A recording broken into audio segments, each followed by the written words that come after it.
I'm Shane. And I'm Bo. We are your Kentucky Fried Critics. Welcome back. Episode 44? Sure, we'll go with that. That sounds right.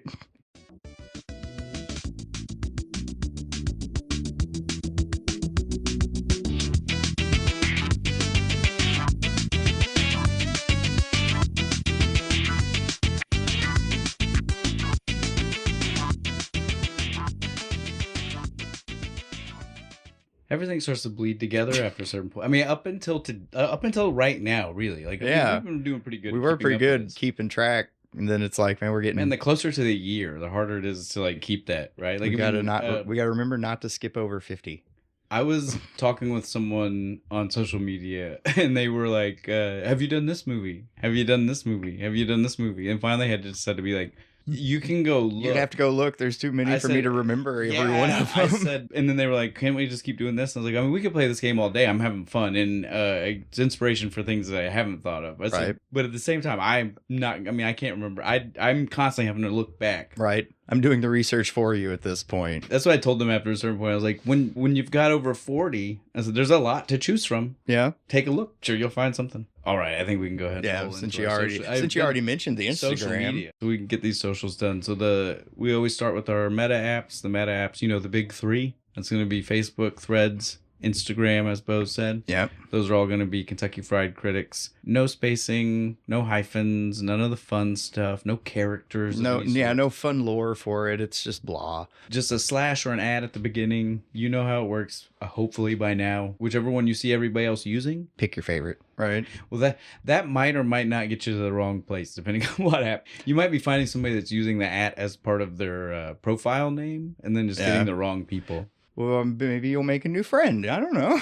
But then at that point, they might be... Yeah, they're not our friend, I guess. And they might be cosplaying us, yeah. Oh, no, don't do that. Yeah. See, that's what I'm saying. Like, what if they try to find Kentucky Fried Critics, but they accidentally find at Kentucky Fried Critics? That's gimmick infringement, sir. That's what I was getting at. We got to be careful. Yeah. So make sure you look to see what other people are using. Use that one. That'll get you to the right us, for sure. Just follow the line. Exactly. After the meta apps, we'll hit you with the YouTube. It is our favorite. Used to not be. No. Used to have a lot of problems with that I did. If you go back to some of the early episodes, I'm just like, I'm fighting somebody. This is bullshit. But now we have grown to love our Riddick family. The home of our mascot, the Riddick Rat. Which we have now got up as a picture. Yeah, the profile picture. Yeah. So if you didn't know, that's Riddick Rat. Yeah. Don't be alarmed. It is still us. We just wanted to update and freshen things, like we wanted to show off some of that fan art that's come in. That's what that is. A fan drew us that. We're also starting to hide those in thumbnails in case people so you can go look for him. But yeah, we're going to be trying to move forward doing that. So try to keep your eyes peeled, look around, see if you can find those. Yeah, just put it in the comments. I saw him. He's over there. More games to play with us online. We're just trying to make this as interactive as possible. Do what we can, for sure. So again, to find us on YouTube, that's going to be youtube.com/@KFCRiddics. There you go. Come hang out with us. Like, comment, subscribe. Share. Follow. Do the things. The many things. The many things of internet that you all know how to do. After YouTube, we're going to hit you with our actual website. Again, that's just kind of a hub. Yep. It's a place you can find all of this stuff that we've already talked about. Some extras. Our socials, if you want to find us separately. It's just a place to find all of this stuff. Yep, we just where you put everything into into a bulk. The episodes you can download from there. I think that it links to YouTube from the webpage. Oh, I hope so. So the website's going to be shows.acast.com/Kentucky-fried-critics. Some nice slow jams this time for my hyphens. Really, no British invasion? I did consider the whole, like the... Yeah, like the birds. Yeah, like the shit, crazy... but my shoulder hurts, and I don't think I can do the head move. I'll give you that's fair. Yeah, that was a good dance. I tried. Nice hyphens. Thanks. Got to respect the hyphens. That's right. Always got to pull it back. So then before we're completely done with our socials, we've got one more we got to take care of. That's the old suggestion box. The original, the OG, the one that's existed longer than all of the others. The email. We still use that. Yeah, no, we get emails fairly regularly from people and things and places. It's one of those things. It's like, yeah, fuck you. It's old, but still works just fine. Does what it needs to do. That one's going to be much like all the earlier stuff. It's just KentuckyFriedCritics@gmail.com. There's no hyphens, no spacing, no capitalization, no special characters. Nothing. Just nice and easy, simple to find. If you got movie or beer suggestions, this Send is them where out. you need to send them. All right, we can go ahead and get into what we're doing here today. So, Bo, before we start anything, why don't you hit them with what we're drinking? Man, today we got some local brew from our very own Sawstone Brewing Company here in Morehead. The Shag Bark Brown Ale. That's right, Shag Bark. Shag Bark. What do you do with that? What kind of movie could we do? The only thing you can do with shag. I mean, we don't even got. Yeah, to we don't got to screw beat the around bark. the bush. Yeah, dude. Austin Powers, man. Shag me, baby. Yeah. Now, obviously, we wanted to go ahead and just tell you that before we move any further. Let's say a few things about this, since we are doing it, like we said, a local here. Our friends here in town. We need to say some things off the first sip. So again, for people that don't know, we had to ask them. And again, this is one of the nice things that we can do whenever it's a local place. Yeah. Is we can ask them things about it, right? We wanted to make sure What that was, where what, this name what came from, what the name was, what that meant, what shag bark meant. We were like literal trees. Yes, Yeah. literal trees, guys. So shag bark is just like loose bark. This being shag bark from hickory trees that they toasted and then boiled into the beer. This stuff. Initial tasting again, guys. Well, you know how this works. We'll tell you more when we get to the end. Initial tasting, Foresty, campfire, campfirey. Yeah, that toasted wood. I'm going camping. Again, right? This might not be everybody's cup of tea, but if you are outdoorsy, if you like the smell of campfires, right, you're gonna like this. It is good. It's the interesting. aftertaste is definitely that aftertaste. Right, You gotta you're like, like what the fuck you is gotta that? like the woods. If you don't like the woods, that aftertaste might be a little Hickory much. smoked beer. Yeah. It's very nice. So kudos to you, Sawstone. We love you. Do more. Yeah, do more. specialties like this. This is great. A great movie. We had to, like we said, this is Austin Powers. We had the first one, International Man of Mystery. We had to do this. You guys know us. We usually try not to do like the mega popular movie, Yeah, or if we do super hits. If we do, it's like Little Shop of Horrors, where it was mega popular, but like society forgot. Yeah, somehow it just gets like, oh, that's a cult classic. It's like, no, that was a box office smash. It was the biggest fucking production Right. of the time. But this one is none of those things. This one is just the one. It was in the zeitgeist. Everybody knows it. Everybody. You've seen it. Yeah. You've referenced it. Even if you haven't seen it. If you haven't seen it, you know it. You know what I mean? Yeah. Like if someone says Austin Powers to you, you already have the mental image. Yeah. Right? You have the blue crushed velvet suit in your head. Oh, behave. The white frilly frock. Yeah. You know, like Cravat. Yeah, cravat. I was right to say. I got it down. I wrote it down too. By no means is this one of our typical type of movies. But No. also, like we said, you can't see not the word shag, Shag and not think Austin Powers. If your head, obviously you're showing us how young you are. If you're seeing the word shag and not immediately doing that. and not thinking of Austin Powers, because even if you're older, like you were a child. Yeah, this is technically a movie I probably shouldn't have saw. But so you get what I'm saying. Like this is the kind of thing that our parents loved because they were watching the movies from the 60s. Yeah. Our grandparents loved because they were probably taking our parents to those movies in the 60s. You get what I mean? Like, Yeah. This whole movie is just a love letter to spans that. generations, right? And so, like, yes, if you don't instantly have the image of Austin Powers in your head when we say the name, I know you are younger. It's not that you are old. What do you think the tipping point of that is? About 20 people that are under 20? Under 22, 20. Yeah, something Yeah. like that. It's the younger edge of Gen Z / the older edge of Alpha. Is that the new ones? Yeah. Why do they get to be alpha? Yeah, so at this point, we have definitely said more than enough about the beer, the brewery. Let's get into the some of actual movie. Before we start everything, we're going to have to kick this one super old school. If you've been with us for a while, you know we used to only hit one or two highlights of who's in the movie, and then when they got to them, we'd do the guest stars, Yeah. or those guys. Yeah, and then we kind of thought we'd streamline it and put them only in the beginning. There are too many There's too people. fucking many. We want to keep this rolling. So we We'll don't be want here to for spend 30 minutes just listing off actors and what they did. Yeah. So all I'm going to do real quick for who's in this movie is just hit our base couple here. Because Yeah. that's really what's important. Everybody else we can kind of mention as Main character and love interest. Yes. That's going to be Mike Myers, obviously, as Austin Powers. This being the first movie he really played like a real character. Yeah. Like a live action real character. Because again, that's what he's famous for, right? Like His SNL, character work in he did- Wayne's World. And Well, but even Wayne's World, that's what I was saying. Like, Wayne's World is grounded. This movie was like a real character. Like, this is a Right. piece about this guy that's completely crazy. this wild ass sex symbol from the 60s. I believe Wayne is a guy. Fuck, I was Wayne. You know what just I'm saying? sitting on my couch fiddling with That's guitars. just a dude I believe is real. This is not. This is the first time Mike Myers really got lit off the chain in a movie, like in a vehicle he's running. Yeah. Because prior to this, like we said, it was Wayne's World 1 and 2. It was So I Married an Axe Murderer. Oh, yeah. I like that movie. It's a good movie, but again, not crazy, wacky. It's a normal guy. Yeah, it's normal Mike Myers. Even more so normal than anything else. Like, that's the most normal. Yeah, that's Mike the most Myers normal one he's ever been, really. But yeah, so this is the first time that we all really got to see, unless you were an SNL fan, the true depth of the craziness that Mike Myers might get into for a character. And he did. I mean, he fully embraced every bit of this character. Is acting for the bleachers in this movie, man. 100%. And it was perfect. Great. It wouldn't have worked otherwise. If you tried to do like a more subdued performance or some shit, this would have been a terrible fucking movie. Well, even if you would have done the performance of the people that he was technically basing this character around, like Michael Caine was definitely never this fucking bombastic. No. Yeah, not at all. He 100% was just like driving this to the 100th degree, right? He's like, what if I did Michael Caine, but on a lot of drugs? Right. That's basically what I would say. Michael Caine's always like, I was on a lot of drugs. Like we said, the only other person we're going to mention right now is going to be his main love interest in the movie. That's going to be Elizabeth Hurley playing Vanessa Kensington. Elizabeth Hurley is a smoke show. She has always been... Still is. What are you talking about? Well, I said always been. Always has, always will be. Complete and utter smoke show. We love Elizabeth Hurley.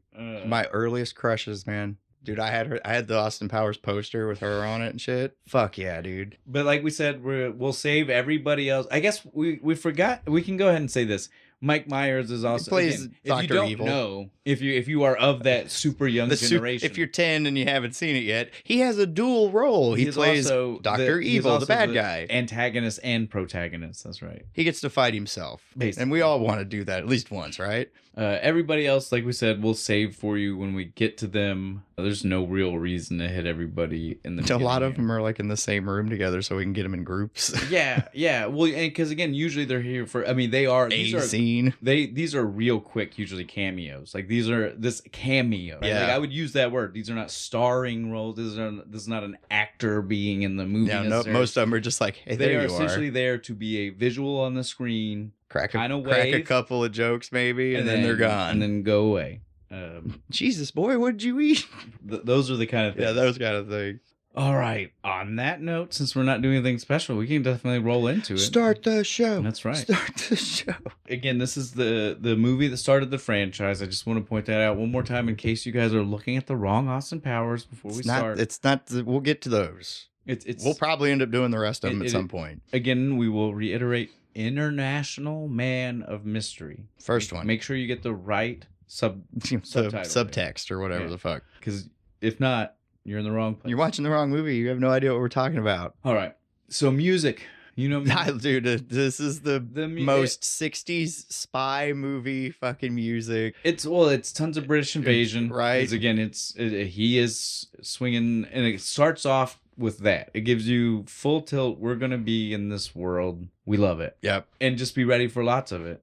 Some of these songs had to have been expensive to get because a couple we've had this conversation before, right? Like, it's in the 90s, right? Yeah, I keep fucking trying to do it from modern standpoint. It's either that they didn't cost as much or that people were just willing to spend more on it. I don't know which it is, but yeah, I mean, in the 90s, it was just very different. Most movies had crazy, wicked soundtracks. You know what I mean? Like, we need to go back to that. Very few of them were using like generic music and stuff. Yeah, they were using. And even if they were using something that wasn't like an actual pop hit, they were paying a band to make a song for it. Or they were paying fucking Danny Elfman to come in and make. Yeah. I mean, like that's what they were doing back then. That would have cost you just as much to buy all these songs. Yeah, it would have. To pay for Danny Elfman. Elfman ain't cheap. But the 90s were an era where those were the types of things you did. You know what I mean? Like the music mattered. We need to go back to that, man. The real beginning is just the spy, the generic. Yeah, right? with the horns. Yeah, as we get introduced to Dr. Evil's. I thought that was so funny that they're using the spy music for the bad guy. For the bad guy. Because that's usually like the James Bond's sting, right? It definitely sounds more like it's supposed to be the spy versus the villain. Yeah. Right? Not just me. No, that's how I felt about it. We hear the music. We pan across Dr. Evil's Henchmen and his shit. henchmen that are there. We don't see him yet. No. This is important. Total Inspector Gadget style. You just Yeah. get like his hand with the cat, Petting the Mr. cat. Bigglesworth. We know he's bald. We already know Yeah, he's bald. you can see the We top. could see the dome. But as we pan across the table, we see a lot of the henchmen, right? So we see Generalissimo. Yeah, Generalissimo. We got Jurgen, the mad German scientist. Frau Barbara, Mustafa. Mustafa, and then 2 random ass people. I don't know who they are. I only know this for one of them because I was making sure to try to read the things on the buttons. I was too, the buttons. So the guy with the hook and the hook and the cigar. Watch. Yeah. He is Don Luigi. Don Luigi. The hook. Luigi. The hook. Apparently that guy was supposed to be a mob guy with a pirate hook hand. Never would have pegged that. Well, No. and also like the aristocratic Gold watch and to shit. everything else about him, right? Like what about that? I didn't get scream? Italian mobster from him. But that's who he was. But so it almost doesn't even matter. We are setting up for you a lot of these people that are literally dead. Yeah, they're right literally now. dead I mean, right now. He literally Dr. Evil is like, I have the world's greatest assassins here, but none of you can kill Austin Powers, so die. and he just slowly pushes. My the favorite button. one is he kills the scientist dude, and that Generalissimo starts laughing his ass off, like, ha ha, fuck you, too. die. And then he goes. He kept two people. Two left. people, Mustafa and Frau Farbissina. There you go. He said it correctly. In the air of stopping, like we said, Mm-hmm. Mustafa. Is Will fucking Ferrell. 97, earlier than every other Will Ferrell we've talked about so far. Yeah. And he definitely has a part to back up the fact that this is earlier than any other time in his career. Tiny ass little part. Well, and you have to know it's him. Yeah, you Right? have to know that's Will Ferrell. He's wearing the fez and the glasses. the hair is his hair's kind of curly. It's either shit. fake or he's got the Oh, you know that's a wig. black spray. I don't know. Have you seen his hair when he grows it No. out? It's pretty fucking curly, dude. Yeah, it's fair. So it could go either It's way. attached to the hat. I'm just saying it could go either way. But he's rocking like a darker skin tone. And we're not going to address that. I'm not saying He's tan. He wouldn't got a tan. But he's the sunglasses. Right. Like, you cannot see facial If you didn't know features. him, if you didn't know, you'd be like, Well, if it weren't for the fact that later on, because right now he doesn't even speak. Like, it's really hard to know who yeah, he he is. just sits there. Later on, we'll get to hear him speak. And if it weren't for that, it would make it super hard. But obviously, when you hear Will Ferrell, you're like, know it's oh, Will yeah, Ferrell. there it is. Yeah, so just Mustafa and Frau Farbissina. I'm glad you can say that damn last name.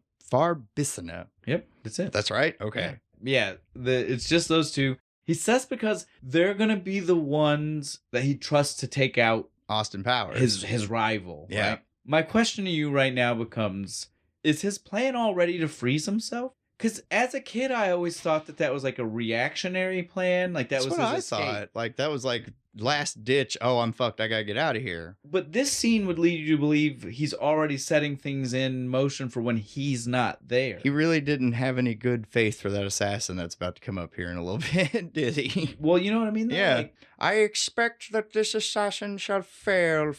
Mustafa, prepare the cryo chamber. Well, no, he was good. He was good there because that was still fine because we know he takes a shot from the raft, so that was good. If he would have succeeded, he would have known not to get in the chamber. Yeah, That's I fine. guess so. But the fact that obviously his plan right now, like you said, was that there was a good possibility the guy was going to fail and he was going to get on. Just already setting in motion. Well, because if not, there's no way. You know, the big boy itself didn't house. Jumping ahead just a second. Yeah, just a little bit. Second, not Yeah. very much. But the big boy itself didn't house this layer. No, room, it's- right. So literally, unless the layer was also hidden in this club, It's in the basement. Maybe.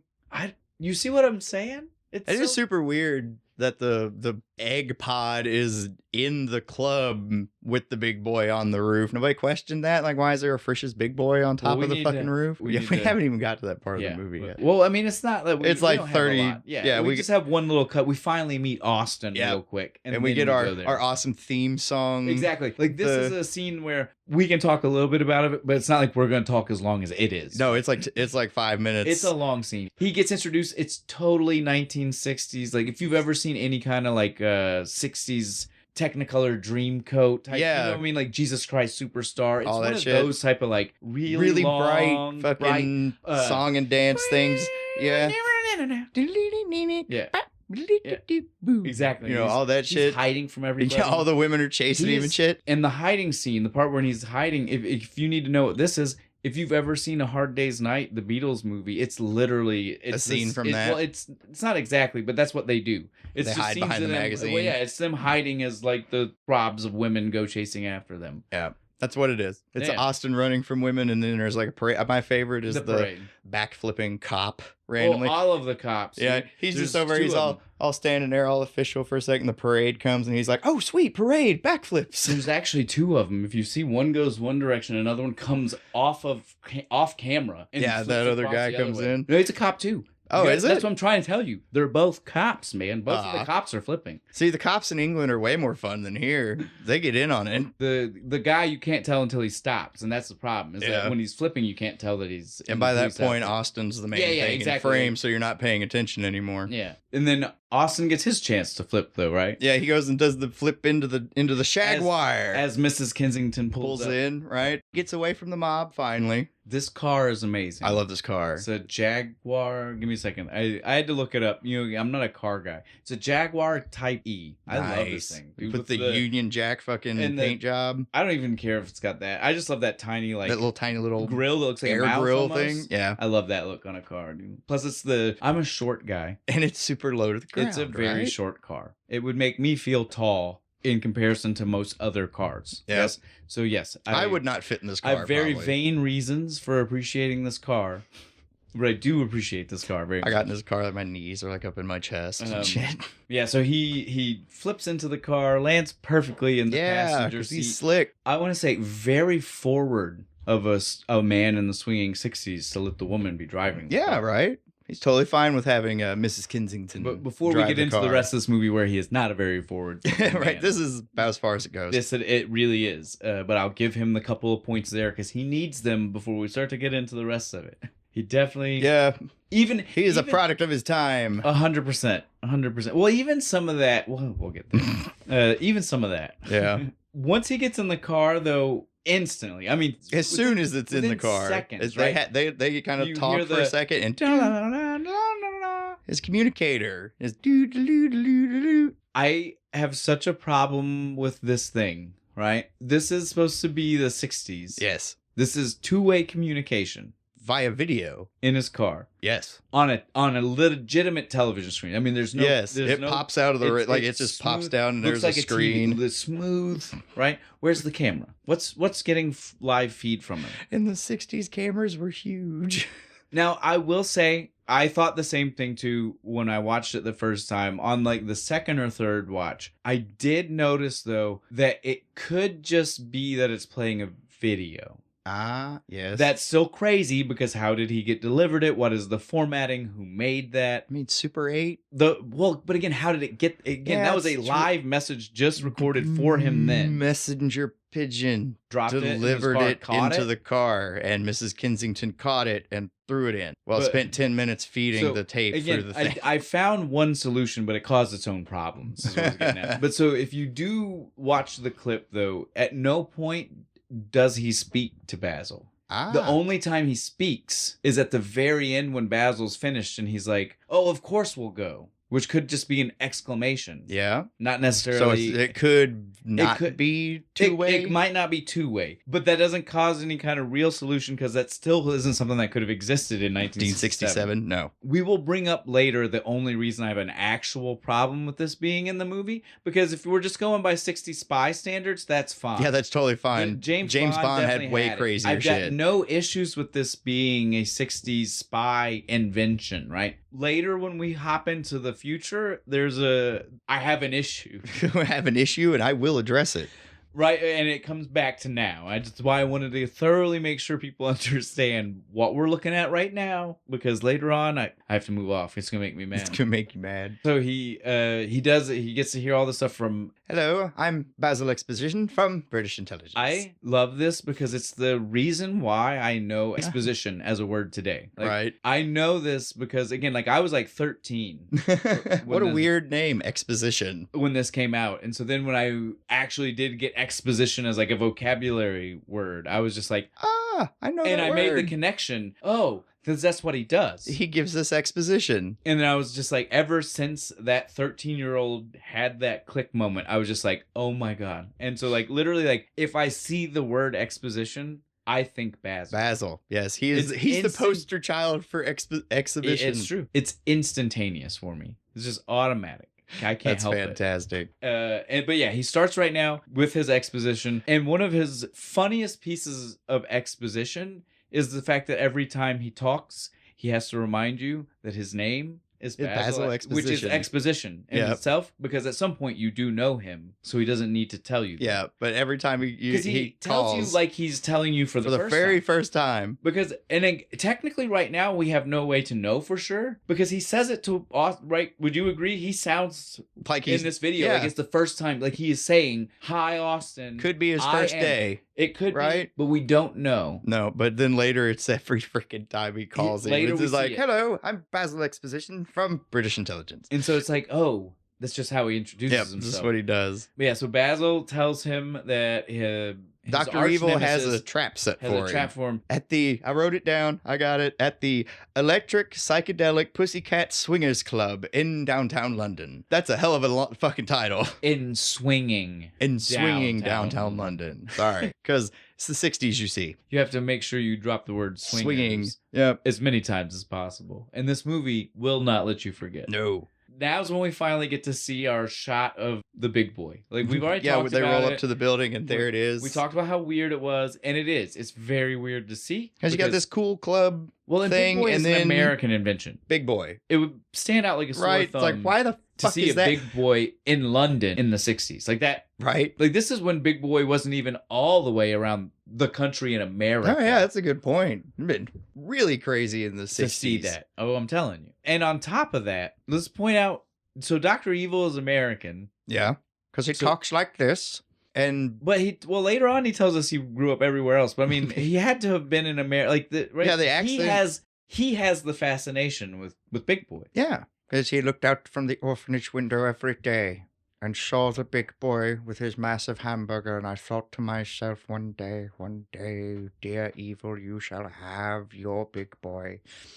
How'd you like that? That was off the top of my fucking head. Yeah. A little monologue for you all. The big boy definitely has to be a thing that he wanted. Yeah. Which also addresses the weirdness of this club, right? So this club is a front for Dr. Evil to catch. But like I said, Austin? I don't feel like the club is the place that the henchman lair was from the first opening. So he just had a meet. Like you said, it's just here to be a trap. Money laundering. It's a front. I guess maybe he owns you gotta have some legitimate businesses. Number 2 tells us later. Oh yeah, chemicals. And they're in chemicals. Other right shit. Now. Yeah, he just set up a club to try and catch Austin so he could kill him. And tell me with the name like that, it makes the name make it makes the name even make even more sense. That name is totally a trap for Austin Powers. Yep, that makes he couldn't resist a psychedelic pussycat club right here live in front of you guys. If you think that we're stupid because it took us that long, that's great. Well. Tell us about it. Yeah, tell us about it. I'm not going to be offended. Tell me how dumb I am. We're drinking. What's your excuse? What's your fucking excuse? Yeah, so we see inside the club.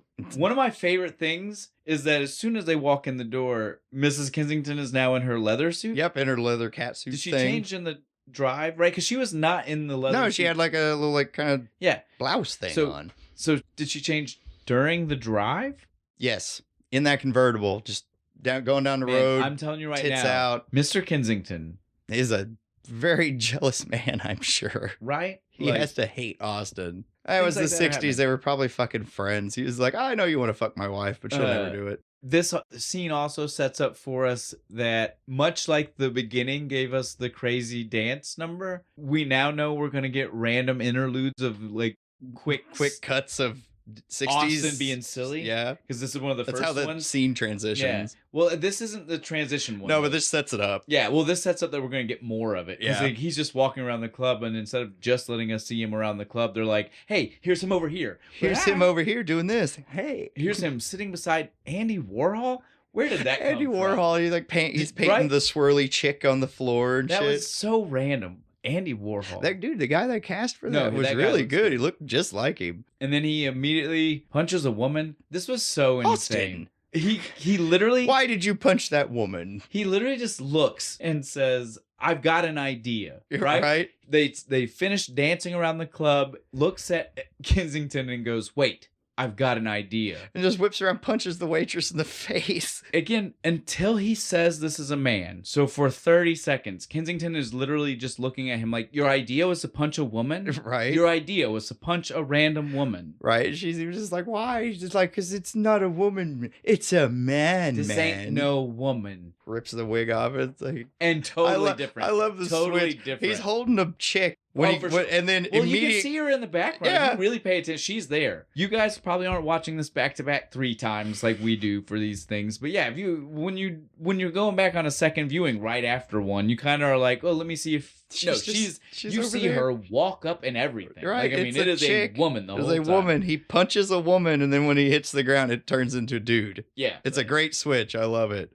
Is fucking hilarious. Very obviously a dude. They kind of have their tussle, and then yep, Dr. Evil shoots him in the back. Well, and then we get one of my favorite. Again, right now we still haven't seen Dr. Evil's face. We still don't know that it's Mike Myers in the dual role. But I love that they didn't right now, because this was the most James Bondy throwback ever, right? Yeah. Like the generic PPK fucking pistol and shit. No, not that. The actual shot. The Dr. Evil with the generic bad actor looking like him in the rafters turning around. Because again, that's not Mike Myers. No. Whoever it was that took the shot was clearly a bad actor, bad stunt double. And that's what they used to do for the old Bond movies. Yep. You would see shit like that in the old Bond movies all the time. Like you said, this movie is a love letter to all that shit. This is one of those love letter moments. This is if you're a fan of Bond, you saw that and you were like, oh my God. Oh shit, that's straight out of fucking like From Russia with Love and shit. That's how they used to look like. You probably, like, again, I'm not a huge Bond guy, but I know those type of things exist. The real Bond people are probably in our comments.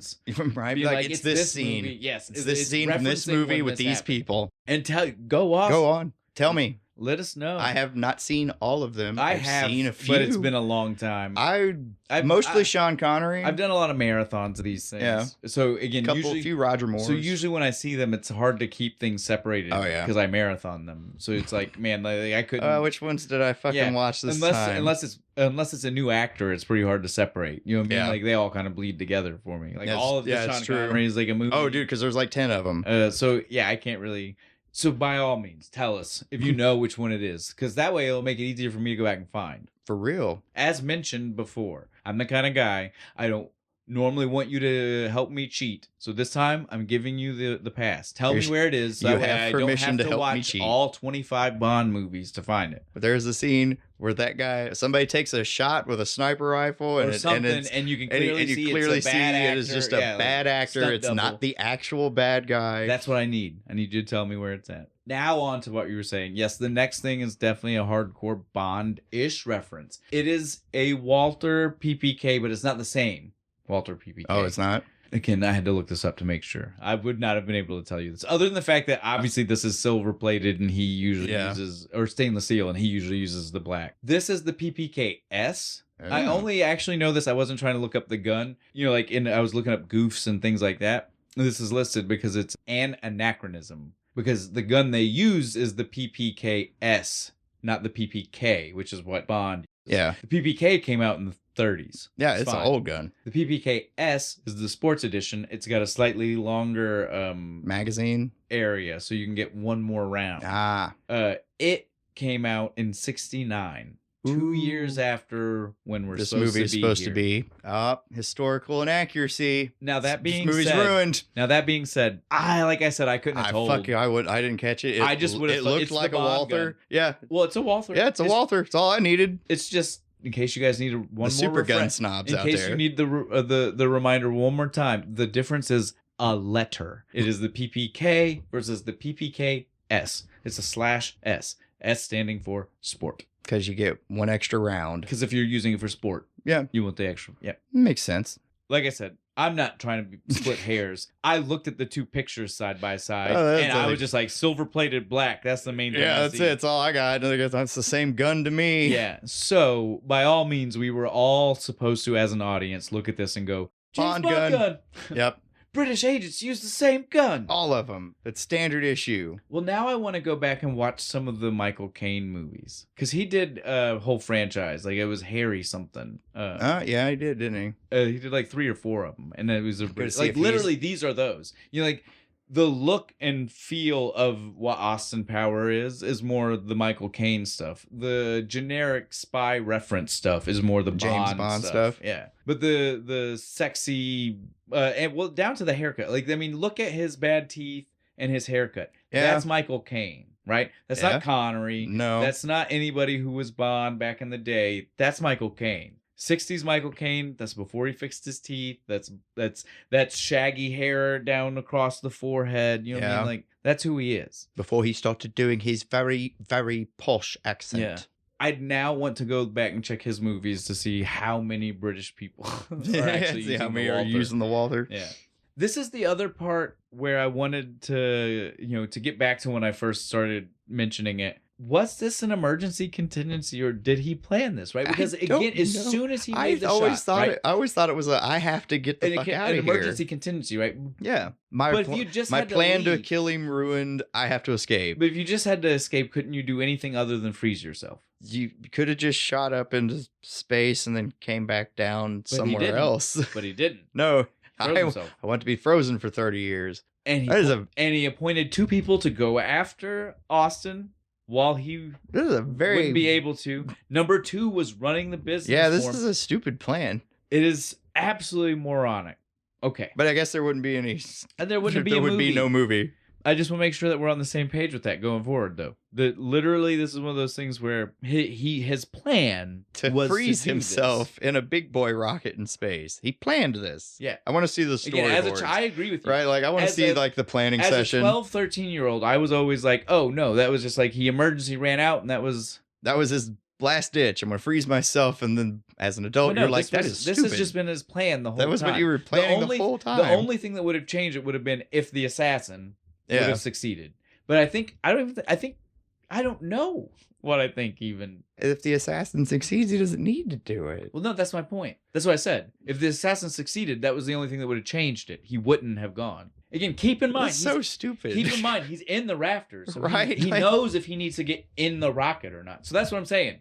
And if he would have just launched himself into space, not told anybody, Austin wouldn't have froze himself. Like I said, and come after him. So he would have been able to take over. It's one of those things. It's so dumb. It doesn't matter because it's a dumb movie. But I'm the kind of person that when plot holes like this show up, I after a certain point I can't not look at it. Right. My head's just like plot hole. There's a huge plot hole. Somebody's driving a semi truck through it right now. There's a plot hole over there. So we need to stop talking about it now because I'll be on it the rest of the movie. As soon as they got done with the meeting in the beginning of the movie, he should just popped in his pod and fucked off. The whole movie would have been success for Dr. Evil. The only reason it wasn't is for the one man joke. That's not a woman, that's a man. Because everything else in the club didn't need to be there. That joke's funny enough, I need it to stay. Yes. But they could have put it anywhere then. It didn't have to be in the club scene. It could have been while he was dancing on the street for all I it could have been. It could have been random henchmen. Yeah. Setting up for us just how much of an international superstar spy he is. Yeah. No. Totally could. There's ways we could have rewrote this. Okay, we got to get off. We got to go. He freezes himself for 30 years in the big boy rocket and then slowly just starts the descent and starts showing up on the radar. Clint fucking Howard people looks up and sees him. Of Star Trek fame. Of lots of things. He's on our shirt, his silhouette. Yeah. Right? That's going to be one of the ones that's like, oh, it's Clint Howard. I know that guy. I like that shit, though. He calls it the general, and he's just like, we got a giant big boy coming in over Nevada. And he's just like, all right, you need to forget everything that you just saw. And I need my overnight bag. And all this other shit. Oh, and feed my fish. Not too much. Also, before we move off of this, I just want to point out, because I can't ever see this in a movie or anything and not have to say it. We were at NORAD. Stargate, baby. Again, I was going to say, don't pretend like you don't know why I'm saying it. Stargate. I know, but you were just taking too long. If I say something like that, I need the instant gratification of you being like, Stargate. fucking goddamn it, yeah! Teal'c. Yeah, me and Bo being big Stargate fans, I knew he would feel the same way as I cannot see NORAD, like the or that fucking road going into the mountain. If Cheyenne Mountain Complex. Just so that way you guys know what we we're talking are those about? kind of nerds. Yes. But yeah, literally, I can't see it in a movie, like, because again, I've seen Cheyenne Mountain in other movies. It's stock stock footage. footage. And I'm it's just the like, same thing I've seen in Stargate. It's literally it's the same two guys. You know what I mean? Walking in front of the little the same two dudes walking in front of the post because it's stock footage. It's the so same good. thing. And so yes, I can't see NORAD and not have to mention Stargate because literally it's probably you've seen that clip if you watch the show 100,000 times. Like every scene transition almost was those two guards walking past the front. We'll get there eventually. One day, man, some Stargate. We'll get into the hell yeah. Someday we'll break the Stargate universe, not the show, like the universe. Which that one was. I know, but I'm just saying, like, I mean, how do you address the universe of Stargate now without mentioning when they name Stargate the show universe? That? Yeah. All right. Yeah. So we do see him flies over. He ends up in Nevada. Yeah. Right. The big desert boy in Nevada. Yeah. Big boy disappears somewhere over Nevada. That's what they tell us. Yeah. And then that's when, right before. No, I guess. Clint tells him it's in Nevada, right? Yeah. It's like it's coming. And then the general's disappears over Nevada, and then the general, we get our pastiche scene of all the little things he tells the guy to do. But he tells us he's got to go to England. Right? England. Why England? I'm going to London, England. Why? I don't know. I have that in here. It's hard in mine. It's just like England. Put an A in the middle. And then we transition to England. And Basil exposition, giving exposition to these men. Austin decided to freeze himself in case Dr. Evil came back. Why? Just on the off chance. Why? He knocked somebody up and he had to get the fuck out. I'll buy that. That's my headcanon. Is like he knocked some bitch up and was like, I have a perfect out. Basil tells him. He decided to freeze himself. I love this. The celebrity wing. It's so funny because as soon as I see this, I'm like, oh, so that's how MI6 buys those fancy toys. They're freezing celebrities. Yeah. The celebrities are like, I need to lay low. For a little bit. And so we see Gary Coleman. Vanilla Ice. That one was funny. That one was really Was that funny. supposed to be because of the ice? Because they're frozen? I think so. Because if not, why? I want to know if it was actually them or if it was dummies. They're actors. It was actors. No, for real? Yeah, you can see it in credits. There's someone credited as Vanilla Ice. Oh, dude, good job. He looked like Vanilla Ice. Really, like I said, to me, my headcanon was always, so this is how they pay for their toys, right? Like the celebrities pay them big money to do this. This is how MI6 funds these things. Yeah, it makes sense to me. As we're going into this scene, though, two things I want to point out to you right now. This being the kind of movie that is a parody of lots of things, right? Like, it does not have to just be a parody of spy stuff. Did you feel like they were straight up stealing the thaw them out of cryogenics from Demolition Man? Yes, that's exactly what it was. They ripped off Demolition Man. 100%. As he's peeing during that scene. Shaking his leg and shit. And if you look at Basil's face, like, the whole time it's going on, like, Basil keeps looking at the other two guys like, no, this is normal. This is supposed to happen. I mean, until, like, the third start and stop. Then he's even kind of like, oh, goddamn. I mean, you've been frozen for 30 years. Yeah, no, it makes sense. You're gonna have to pee. Yeah. You got some liquid backed up in you. And it's been waiting. I love it, man. He's like doing the lean and everything. Yeah, minus the fact that they were covered in snot in this when they got de-iced. Yeah. Everything was Demolition Man, though. Yeah, it really was. He was in the block. And they had to cut him with the laser thing. Edged around him. Right, yeah. He was even in the pose. He was. He was in the little fetal position pose. If they want to tell me they didn't steal that, I don't believe you. Yeah, 100%. You're lying. No, the ice thawing one, you totally ripped off Demolition Man. I've seen Demolition Man enough times to know. Mm-hmm. I love that movie. It's a good movie. 3 shells.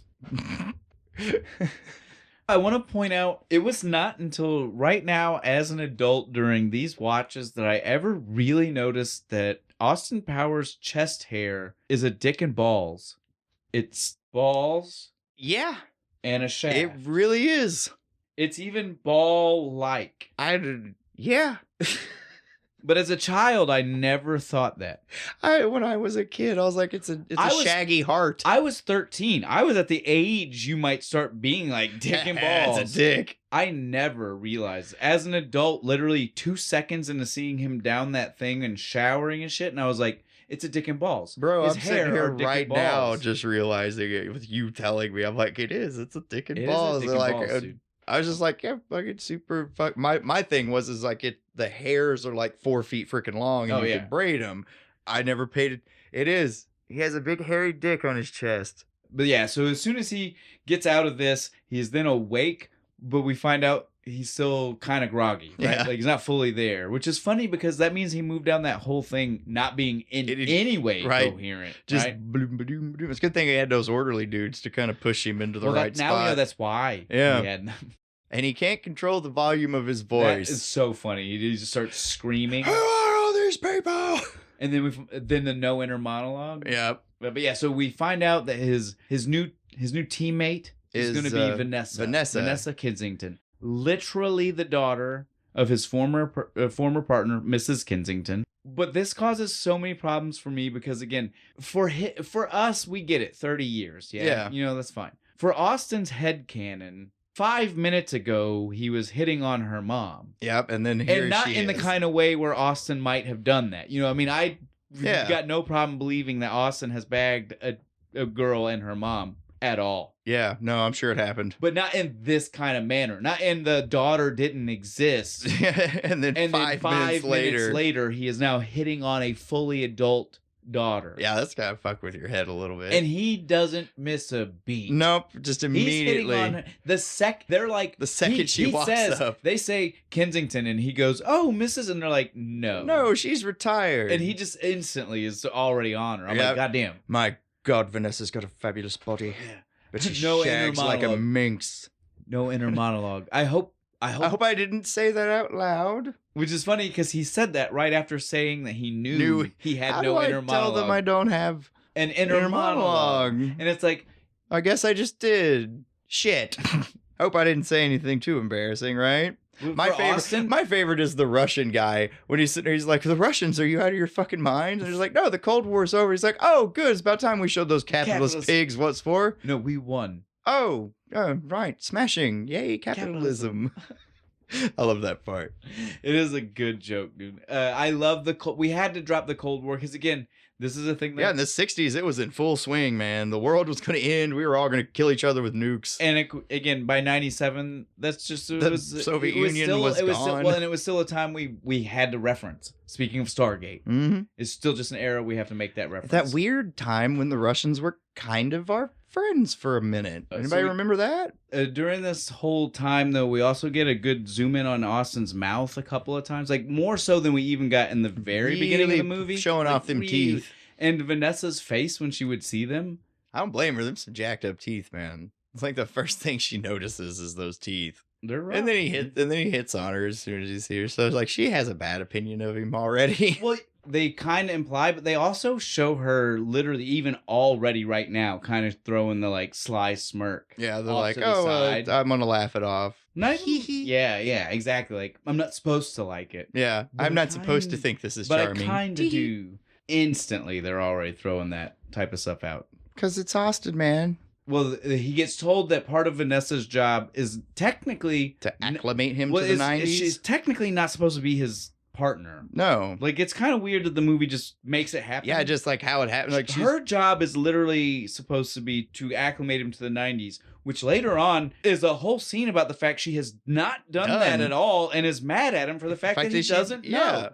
Yeah, she didn't bother to explain any of that shit. I'm telling you. But yeah, so then she becomes his handler. I don't really understand anything about what is supposed to be happening with her. We needed somebody to keep track of him. You're new, you do it. You're related to his old partners. Right. You know, right? Like, almost, go for almost it. How it gets. He'll trust you. Kind of makes sense. Yeah, it does. I bought, and to talk about the movie, because we totally blew past who plays Mrs. Kensington. Oh, yeah, we did, didn't we? Mimi Rogers. And I want to point out, she was only 9 years older than Elizabeth Hurley. So, not really mom. But it's because they do the fake age up for this part. So they didn't need her to actually be the right number of years older. I buy Elizabeth Hurley as Mimi Rogers' daughter. Yeah, too. for real. They look related. Super similar. Like it was. They're both tall, hot. I didn't realize how much she really did until like this, especially like watching it now, and I was just like, damn. Yeah, so he goes with Vanessa to pick up his belongings. Yeah, his stuff. You gotta get your shit right. He's get his blue crush suit, the frilly cravat, his Italian boots. Hello, Buongiorno boys. Burt Bacharach album. Fuck yeah. Can't go anywhere without that. And penis enlarger, Swedish made penis enlarger pump. I didn't buy that. That's not mine. One credit card slip signed by Austin Powers. Telling you that's not mine. One warranty card for Swedish made penis enlarger pump signed by Austin Powers. I'm telling you, baby, that's not my bag. One book, Swedish made penis enlarger books, and me. These kinds of things are my bag, baby. How you gonna argue that one, son? You got a big picture of him on the front of the cover holding it up. That scene was perfection. I love the that guy fucking shit. who did it. So I good. like kept such a straight face while one-upping every time. It was so perfect. Yeah, because again, we're not even giving it credit. Like we did most of the words in that scene, but really each one of those are longer. Yeah, right. Like there's a lot more back and forth between him and Mike Myers about the whether it is and that or guy's isn't. delivery was way better than mine. He is so deadpan. He is, and his face is just like, okay, man, you can keep saying shit like that, but I have more proof. It's even better when they try to leave and shit. He's just like, and holds it up. Yep, quickly, come on, and then puts it in the box and rushes away. This is now. Is this the first time we have an interlude cut? Yeah, we get the and it's just Austin dancing around the studio. Yeah, our little 60s dance transition here. I love those. Yeah, it's like fucking old like TV show from the 60s, right? Yeah, totally is what it is. Get the painted BBC. chick. It's old BBC style transitions and weirdness. Yeah, it's great. Go to the Dr. Evil's underground lair in Vegas. Outside Vegas. So my question to you. So now that we know this was a plan, yes, did he choose this location, or is this a location that number 2 devised after the fact? Because either could be true. Because think about the swinging London we saw in the 60s. Yeah. That not also look like what the Vegas skyline in the 60s might have looked like? Yeah. Lots of neon and shit. Buildings, crazy sex debauchery. True. Just find me another place like that 30 years later. So many questions that we never get an answer to, but I want to know. I want to know. Whose idea was it to be outside of Vegas? That mob guy that they burned, number 2, Luigi. Yeah, took over his fucking spot and all his. Well, he's wearing his clothes. Yeah, he is. It's got the same shit with the black turtleneck. It is. Holy shit! He just moved in on Don Luigi's turf. Might have been the original number 2. That's awesome. We figured it out. Sorry, we've talked about him so much, and technically he's not been introduced yet. Yeah, he's about to walk in. We finally see the underground lair in the desert. Looks almost identical to the lair that we saw earlier. It's the same place, same layout. We see a couple of familiar faces. You got Mustafa and Frau Farbissina back. Hey, I said it right that time. Yes, you did. Immediately, we start seeing Dr. Evil just blasting into fucking Mustafa, though, right? You look what your cryo thing did to Mr. Bigglesworth. We couldn't have planned on what an animal might do. It's a hairless cat now. Yeah. Poor thing. Total. I love it. And he's still strokes it like it's the big poof kitty still. So great. And then, what would you do in a situation like that? I'd kill the motherfucker. Look what you did to my cat. Button. He goes down to burn. All right. It didn't work. He goes to start talking to the rest of them, and you just hear Will Ferrell down from the vent. He's like, I'm very badly burned. Please help me. But still alive. I am. If someone could just open this door and let me out. I designed this so you can do things like that. And thank you, sir. Dr. Evil sent a guy down there. He opens the door. Bang. Like true Bond villain henchman, the guy is a horrible shot, even at what we assume is point blank range. Right? You shot me in the arm. Why would you shoot me in the arm? Bang. And then we pause for a good 10 seconds. We're like, good long time. Is he dead? You even hear the guard leave the room and shut the door finally, and Dr. Evil's just like, okay, we can continue. Anyway, some of you guys I know, some of you I don't. This is number 2. Number 2. He's been running the legitimate business side wing of everything. of the business, yeah. Virtucon or something like that. Virtucon. He's like, he's been the one making us money, essentially. Yeah. While I've been gone. Because, you know. Dicking around in space. No evil plans. He didn't trust them to do that. Yeah. Just run the company. Don't lose my money. Make more if you can. Now, my problem here is, and this is not a problem with Dr. Evil. This is a problem with most bad guys of this sort in movies like this. If your main goal is just the money, right? Yeah. And we would say his is because he holds the world hostage for money. It's never for things. Yeah. Right? He's not holding the world hostage for the execution of Austin Powers. He's holding the world hostage for money. He should try that. They might do it. And this is brought up later. Why is the money not enough? You have a legitimate legal side business that is making money. I think later on, no, yeah, it's like $9 billion a year or something like that. Why? Yeah, I mean that's brought up like right now. Yeah. Because it was when he says the plan is to hold the world hostage for $1 million. That's exactly what number 2 tells him. We make $9 billion ourselves. But so again, my point being, if his plan, if he was like, we're gonna hold the world hostage, he had no other reason other than to make $1 million. Again, he changes the value, but again, his original thought was just to do this for money. Why are we still doing this? Because we're evil? We're jumping ahead. This is number 2's point later on. Yeah. But it's valid. And It it's is. literally It's what I valid. thought as soon as I was watching this. I was As soon as number 2 walked out, Dr. Evil should have been like, how much money we fucking make? oh, well, we're done. I'm shit. retired. I'm done. I'm good. Send a message to Powers. I'm done. I'm legit I'm now. just going to be a privately bad guy. Yeah, I'll be a a businessman. bad guy in my private life. I'll be a real businessman. I'll keep my evil shenanigans private. Right? Like, I mean, it's so bizarre that that's what's going on. He works his way around the table. Like we said, we met number 2. We meet. He finally gives us our real introduction of Frau. Right? He's like, "This is Frau." Founder of the militant wing of the Salvation Army. I adore that. Dude. Right? That's so funny. Random Task. Who's a funny take on Odd Job. I love that. Throws the shoe. And again, show them what you can do. We know that that's almost like a giveaway for later because. Again, no, I don't expect anybody not to have seen this. But later when Austin says it, it's one of those things that it's like, no, we've all thought that the whole movie. It's been a thing that's burned in the back of our heads. Why a fucking shoe? Who throws a shoe? Right? Like, honestly.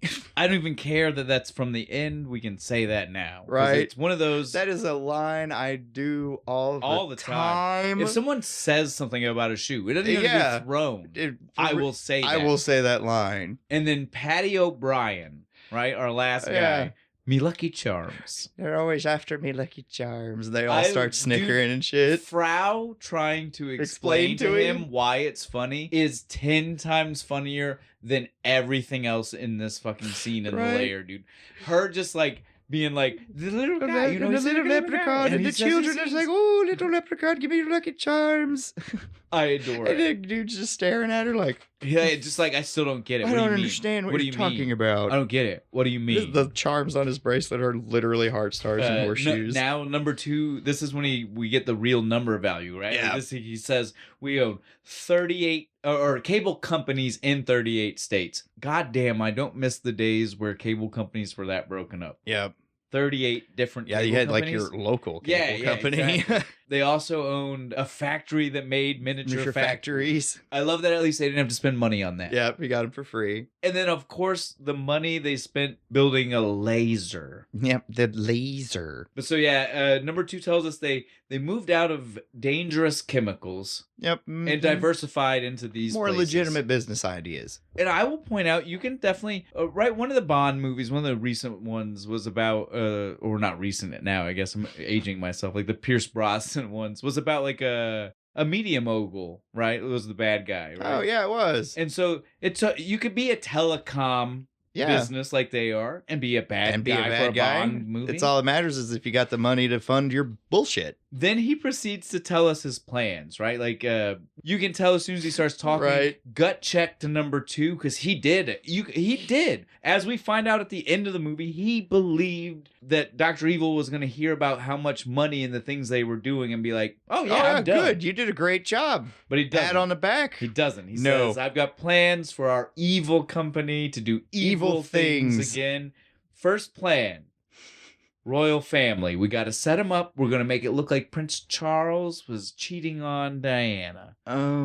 Sir, that really happened. What? They did do that. It's been 30 years, guys. You got to tell me these things. What was the other one? There was another one. A laser. Yeah, the laser they had built. He was going to have it punch a hole. In the ozone layer. The ozone layer. And he's over, it's just like, you will. There actually is a hole in the ozone layer. That's a real thing. It's a real thing. Kind of argued. Lots of people are getting cancer from that. Right? You're too late. Oh, fuck it. Let's just do what we always do. Let's just hijack some nukes and hold the world hostage, right? Okay. Sound good? Yes. Breakaway Russian nation. Austin Powers has such a problem with moving into the modern world, right? Dr. Evil's already just talking about these Russian nations breaking away. Like, he already knows about the collapse. He's good with it. He's okay. Just totally fine with it. You get what I'm saying? How crazy Did is he get that? a packet? Like a debrief when he got there? Probably. He does have a company. He does. He probably got but Austin has MI6. That's true, too. Goddamn. These people... He doesn't care, though. I guess. Austin is just kind of like, woo. Yeah, he's... Dr. Evil he's a free love. Yeah, so Dr. Evil has like plans. So as soon as he walked in the building, he was like, "Where's my dossier?" But yeah, he says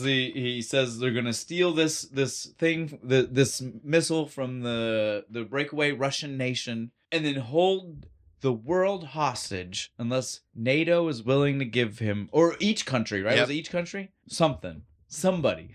UN, I think, or something. Is gonna give him $1 million. It's actually not a lot of money now. Excuse me, sir. I love when Dr. Evil does this. We've not even addressed the signature move, thing. The pinky to the mouth. We've not addressed that yet, but he throws the pinky to the mouth, and he says, while like eyeing everyone in the room, like questioningly, is this enough? $100 billion? Yeah, thumbs up. Okay. Oh, all right, we're good. Okay, okay. 100 billion. I wanted someone to be like, actually, sir, that might be too unrealistic. Why not ask for $1 trillion? Right? Just magic that fucking money up. Like, that would have made that so much better, though, right? Yep. Like, for them to be like, sir, like, I mean, I know we just told you, but I mean, that's maybe 20 billion. 20, 50? Maybe? Because it's a lot of countries. But I mean, right? 100 billion? That's a lot. Like, like 100 billion is like exponentially bigger. Oh, we forgot to mention, sorry, it only makes sense because we're about to bring it up. Austin, while picking up his clothes, also told us his middle name. Danger Powers. I only bring that up because it comes up again right now because he's filling out a questionnaire thing, right? Oh, when he's on the plane, yeah. we cut over to him on the plane. We're on the plane now, and it's him, and he's filling out the thing, and he's answering the questions. Form. Yeah, and it says name, and to drive that joke home, he's eyeballing the fuck out of Vanessa when he says it too. He's not looking at the paper. Just Austin Danger Powers, and again, uninterested. Sexy eyes. Just as uninterested as she was the first time she's kinda like, she heard it. All right, cool. She is this time when she hears it. I don't believe you, really. Oh, we forgot to even... Yeah, so she told him they were going to the plane, right? Earlier. Yeah, it's like, we got your jet out of storage or whatever. Yeah. It's exactly the way it was. That's jet, dude. It's all fucking psychedelic colors and shit. The exterior looks dope when we see it for the moment that we get to see it. The interior. Because it's all like pastel, like painted. Love it. Interior is just swinger pad. We've already told people, if you did go back and watch Spirit of 76 like we told you to, you know what this plane looks like. It's got the girl doing the hustle and shit and fucking spinning bed. I know that's disco, not swinging, and we get it, but I mean, as far as most of the visuals go, it's pretty damn close. Pretty close. I just love that shit, dude. He's sitting there, he's like filling out the form and stuff, and he's just like, sex? Yes, please. Oh, he throws out so many. He's trying so fucking hard. Many little jokes. And he's to like the point, winking at her to the point where she's just like, "I'm not ever gonna have sex with a hot chick like you." Right? And then he's just like, "Oh, are you sure?" Starts going over. He goes on the bed and sits spinning. He's doing the little poses and shit. And again, we get the thing. She turns her back on him, but she's smiling. Well, no, and then shit. All of this is so funny too, because he's like talking to her, right? And he's trying to hit on her, so he's trying to make pseudo small talk. And he's like, and I mean, how would a girl like you get into a position like this, right? Right. How does that make any sense? He knows who her mom was. It's like, I don't know, nepotism. My mom gave me an in. It's just like, if your mom is a special agent, wouldn't that incline you to maybe go into that field? Right. That's all I'm getting at. My like, mom why would had you a really look cool at this job. You look at this woman and be like, why would you ever become a special agent? Oh, because your role model was your mother, who was the best female special agent, and your partner. You get what I'm saying? Like, you should know this. It's a bit of a leap for him to be like, I don't know why you would ever do this. Yeah, so like we already said, he does maneuver her onto the spinning circular bed. He does his tricks. Oh, I fell over. Oh, and I fell over again. Indeed, start to smirk. She is Yeah. indeed falling for his wiles, despite her But trying not best to, wishes right? to not. Transition back to. Do we get another one of the 60s? I think this was another, yeah. Things, and then we get to meet Scott. We're back in the evil in the evil lair. We meet Scott. Dr. Evil. Frau says, I need you to meet your son. And Scott tells us he was born in a test tube. In a lab. In a Peachtree dish. It's so funny listening to him talk about his birth. He's just like, and I've not even seen you for 20 years, 30 years, and you're just going to come back into my life? I hate you. Fuck you, Dad. And fucking goes to leave and stuff, and Dr. Evil's just standing there like, What are you doing? Give me a hug. What? Come over here. What does that look? Right now. Pronto. Don't stare at me like I'm freaking Frankenstein. Give your father a hug. He's like chasing him around the room. I love that it's Seth Green. Right. And it's peak 90s Seth Green. You know what I mean? Like, dude. Like when he was on like Buffy and if shit. You saw Seth Green from 95 to 2000, which is a big chunk of his career. This is what he looked like. He's like the most alternative kid you can be, right? Right. He's got the baggy pants, spiked hair, a chain from chain the front to the pocket. back We to all the wallet. did it. Yeah, dude. I mean, he is rocking the button up fucking shirt, like, with a t-shirt, gray tone shirt to go over a black t-shirt. Yeah, it's a black band t-shirt. I love it. Yep, that's pretty much how you looked in high school. I would have been friends with Scott. Oh, dude, totally. Me and Scott would have hung out. This is where fucking Dr. Evil is just like, what? I'm hip. Starts doing the Macarena and shit. But yeah, this is back to my point about how he's accepting of the time way more than on. Like they've had the same amount of time, roughly. Right, and he knows what the Macarena is. He's putting in the effort. He really is. He's trying to acclimate. That's the word. Yep, he is, dude. Austin's busy fighting it, while Dr. Evil is busy embracing it. Yep, he likes the 90s. It's a much more corrupt time. Well, that's why he did this, right? Yep, so the time when free love was over. I forgot to mention this earlier because we were talking about the millennial problem, right? Yeah. I'm glad you said this. To me, that's why he waited. Again, like this movie to drop the reference of how long we had been fascinated with the millennium and why we are millennials is because we since the 60s they've been talking about it like that. Right, the new millennium. Tell me that's not why he waited till 97. Yeah, because he wanted to see it. He wanted to see it. He thought that the millennium is going to be when the world changes. Yeah. When debauchery takes over. We all fucking did. He needed to be there first so that way he could iron out his spot as the ruler before it broke. I got to carve my place in the new world order. That's why I was like, wait a minute, I've got a thing to tell you, but I had to wait until we got here. Got to 97. Yep, we're in 97 now. Yeah, and I forgot, but I'm glad we got there. Sweet. Glad we said it. Good job, man, up top. Woo. But yeah, like people were definitely fascinated with it, and that's all we heard about when we were like the millennium's coming and stuff, and like then the whole like, oh no, the world's gonna end because the computers are gonna shut off. Yeah, so and this was the whole, again, for a movie that doesn't, and you guys know us, we point these out all the time when movies are bad about this. Too many cuts back and forth to too many places. Yeah, this one does that. This movie generally does okay with it, but this right here, like right here in the middle. Yeah, this middle bit. It gets confused about what it needs to do. Because we could have done all of the Scotty stuff. Yeah, we really could have. First one, right? We didn't have to ever leave the evil lair. Go to the plane and then come back to the lair. We could have done a 10 minutes in the lair. Yeah, we really could have. There's no reason. Then we could have went to the plane. We are just cutting back and forth right here. Yeah, no. I don't like that. I don't either.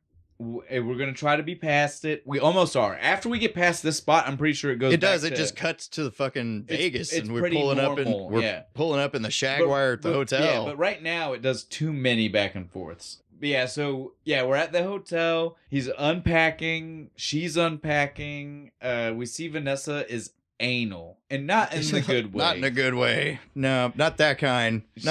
She is rocking a suitcase where everything is in a bag, fucking labeled, vacuum sealed. Labeled. Her lingerie is in a package that says lingerie. Why does she need that on this trip? You never know.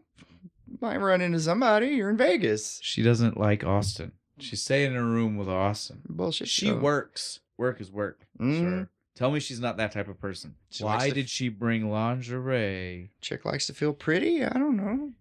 No, it's like we said. She's already got the hots for Austin. Yeah, she does. She's just trying not to. Yeah, she's fighting it. He starts making some of the sexual jokes at her again. And he's like, finally, though, this time, he is starting to evolve a little bit. He knows she doesn't like it. I am and he even just trying to get a rise out of you. Trying to make you laugh. These are not real. I'm not really coming at you right giggles. now. A little, how's your father? Right. And she does. She lightens up a little bit. She's like, okay. He pulls out the penis pump. How did that get in there? I swear it's not mine. And they start pulling out like the guns and shit. He pulls his out and he's all like, yes, my little Walther. He's like, and then shit. She pulls out this huge gun. Big Deagle. It's like how the fucking Terminator has rocked on his hip or something, dude. This thing was This gun was way too big for her. You literally see the penis envy on fucking Austin's face. He's just like, you just hear him in his head like, it's not the size. It's how you use it. And then the next thing we see is their plan to infiltrate the casino, right? To try to find out some more information if they can. We're going to go play some blackjack because that's what number 2 is currently doing. But did they know that? I don't know. No, they did, because Austin follows him. Yeah, he did. He follows him in the bathroom. So what's funny to me is they definitely know he's part of Dr. Evil's business, right? Yeah, but they don't know Austin? But my question is, does he or doesn't he? Okay, so he acts at first like he doesn't, right? Goes to the bathroom, but then Patty goes in for the kill. Is that because he tipped him off? It had to have been. And we'll get back to this again. We'll get back to this again when we actually get to the scene. But then later on, we see a lot of vagina in his room, right? Or when and she's going through his shit. And she acts surprised by finding his business card, calling him Austin Powers, the International Man of Mystery. Did they or did they not know? If they did not know, did Patty know? And why did Patty know but not number 2? Known. Well, of course, because his job was to kill him. I get that. Yeah. But if Patty knew, how did number 2 not know? That's a plot hole. This movie's full of them, dude. This is why I've been racquetballing these. This is why the sequel's better. I've been lobbing these things at you constantly. I hate it because I feel like we're kind of like tearing the movie apart, but it's not. No, it's not what we're doing. It's not what we're doing. It's a good movie, guys. I'm not. But it is a little bit of a full of them. He should have known who Austin was when he sat down at the blackjack table. Now, speaking on the blackjack table and speaking on people that we have to mention, I have to mention. Did you know the dealer? No. Did you recognize him? Mm-mm. It's because you're not a Seinfeld fan. True. He is the soup Nazi. Oh fuck! Is he? He is the no soup for you. He literally got this part because the director loved him as the soup Nazi and said, I want you to be in this movie. He should have said something like, no more cards for you. I adore that's why he got this role. That is awesome. And the soup Nazi is like the only thing I know from fucking Seinfeld. I love it, dude. That is fantastic. As soon as I seen him, I was just like, soup Nazi? It's a motherfucking soup Nazi. Soup Nazi? Here in Vegas. Soup Nazi. The soup store failed. He had to get another job. So they're playing some blackjack. We see number 2 cheating like a son of a bitch. His eye patch is like son of a bitch. X-ray vision. The son of a bitch. As they're playing him, he lives dangerously, and Austin lives dumbly, but calls it dangerously. He has a 5. Maybe Austin's middle name should be Dumb. Well, it might be. He's got a 5. Like he says, "I'll stay." I too, even though the other guy got a 21. I too like to live dangerously. No, you're just stupid. And I don't think you understand how blackjack works. You lose already. You just didn't lose to the dealer yet. It's a good thing you didn't raise or anything. But so then everybody does the introductions, right? Number 2 says whatever his real name is. I'm number 2. Did he say number 2? He said I am number 2, and that's insane. This is my associate, Alata Facina. Alata Facina. With an F, just to be clear. She's Italian. She's Italian. That's why it's weird. Austin gives their fake names. I am Richie Cunningham. Richie Cunningham. And this is my wife, Oprah. Oprah. Did he pick these names? I think so. Did he pick them because he was watching When did he watch television? He was watching TV in the hotel room. We've been watching him. We've been with him almost every second he's been unfrozen. Is there an outfit change between the walk-in Did he make the and names the casino? up? Did he think and he happened just to make happened up to hit these names? There are again, that makes the joke funnier, but they didn't let us know enough to know if that's what's happening, right? That they could just have made randomly the scene got funnier. those names right. Yeah. Well, Oprah especially. That's what would make it funny. Like if he was making them up by chance, you could make up Richie Cunningham. Yeah, pretty. So it's funny for him to think he was making up a name like Oprah. It's a crazy name. Real. No one has ever been named Oprah, right? You get my point? That's missed opportunity. Great. It really was. Then we see number 2 after this slink off to the bathroom. Yep. Again, at this point, we assume it's because he did recognize Austin. It has to be. But maybe he didn't. But either way, he slinks off to the bathroom in hopes of Austin coming. He does not go in the bathroom. When Austin gets into the bathroom, number 2 is not in. Yeah, he disappeared. I mean, there might be poop in there, but number 2 there are no number 2s in the bath. No, there are number 2s in the Damn bathroom. Number 2 is not in the bathroom. Number 2 is not in the bathroom. Yeah, make sure it's an is and not a apostrophe s, because then you're pluralizing, and number 2s are in the bathroom. There's probably a lot, but number it's 2 a big casino is not in the bathroom. You get what I'm saying? Okay, stop. That went way too far. I think it was funny. That was good. Yeah, so he gets in the bathroom though, and I am adamant about this. Number 2 was not in another stall. Nope, He's he not just in disappeared. Where did he go? He vanished into the fucking floor. Adding to that, he had to know. So why is a lot of surprise later when she finds the card? He doesn't tell her anything. I guess, dude. But so it's just her side we piece. See number 2's no longer there. We see Austin in the bathroom. Tom Arnold shows up. What the fuck did Tom Arnold just show up for? I don't know. They needed an obnoxious cowboy guy. The baby powder flying around right. when he first walks up. And they both go into a stall together. This would never happen. Not in real life. No 2 men are voluntarily speaking to each other. At all. You do not talk. If one of those stalls was out of toilet paper, well, actually, they're in a fancy place. You wouldn't talk to the other dude. You'd talk to the attendant that we saw. Guy. This would never happen. Nope. This is maybe the most made up thing in the movie. In this movie of completely made up things. Is that Tom Arnold would strike up a conversation while they're having a shit. Between stalls together. Doesn't happen. He says, I hope you have a good one.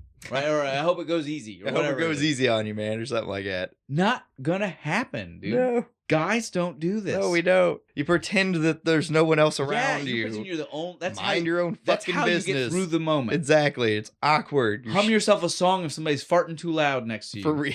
The horrors of public bathrooms. But while he's in this bathroom, hints leading to another issue I have. Patty O'Brien comes through the wall above the toilet at him. Is this a casino owned by Dr. Evil and it is a corporation? And if it is, every single toilet would have to have this. But if it is, my problem then becomes, why would number 2 cheat at the table? It's all their money. That's true too. He doesn't like to lose. You don't gain anything from that. Makes him look bad if he loses. I don't know. I don't know. But you'd have to have this little trap door set up in every fucking bathroom and every stall because there's no way you would know which one Austin went into. Well, but again, the casino was built before you even knew it was going to be used to kill Austin. It's just this is just a way. But nobody's if we need to kill someone. But nobody's ever noticed the number of people who've gone missing while visiting your casino.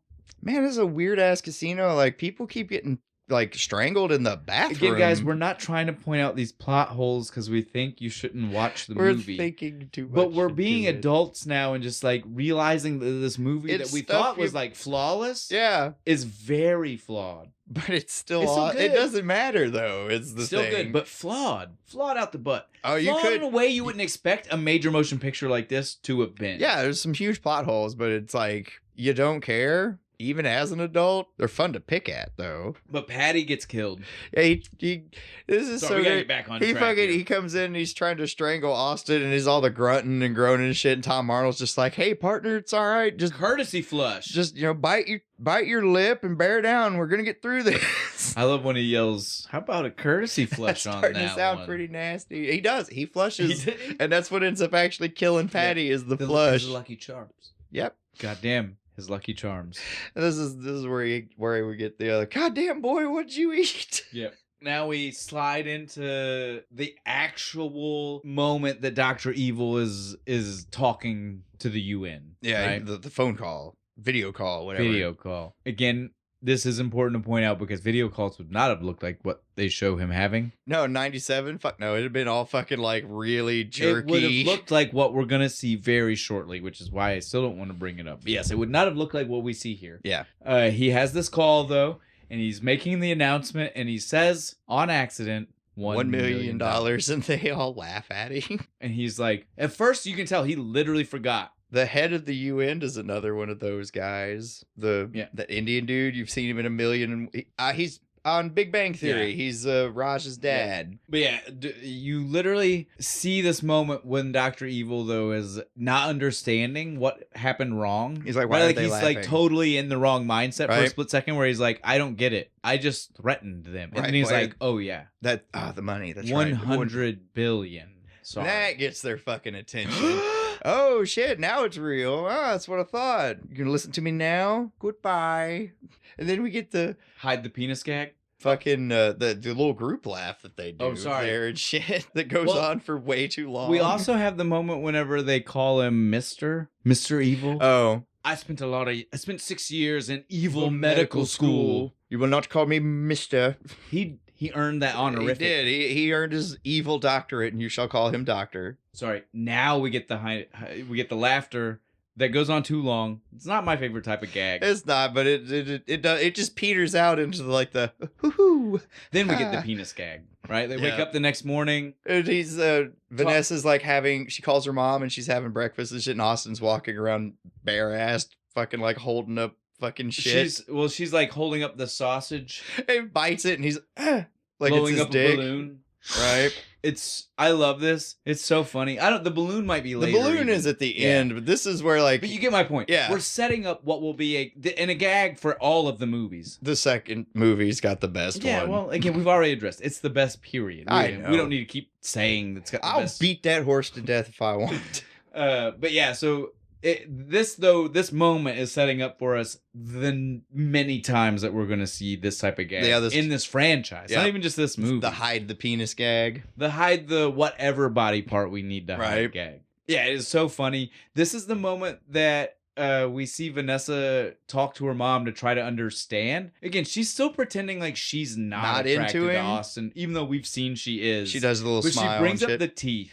I love that she blatantly brings up the teeth. Right. Her mom's just like, look, in the 60s, you could be a sex symbol and still have bad Nobody teeth. cared. No one gave a shit. That wasn't the point back then. And literally, even when her mom is saying that, her face is just like, I want to throw up. All right, like, I don't get it. That makes no sense. And then she's just like, she asks her mom if she did. And her mom kind of doesn't answer her. She's like, well, I loved your dad. And it's like, that's not an answer, Mom. Well, let me just say that Austin is the kind of guy. And then she really actually touching. It was. Little speech that she says about him here. It really she is. She says really nice shit about him. She's like, if you needed to count on someone, like he's the kind of. It was that guy. She said some really nice shit. And you're just like, there's a whole side to Austin we don't know. And I only see the trash guy. Yeah. And she realizes maybe she's only seeing the trash guy. Yeah, she's probably the only one that's, Vanessa's mom's probably the only one who's seen the good side. The good side of Austin. Maybe we just need to give him the chance, right? Yep. So that's pretty much how that conversation goes. It's kind of just where we're at, really.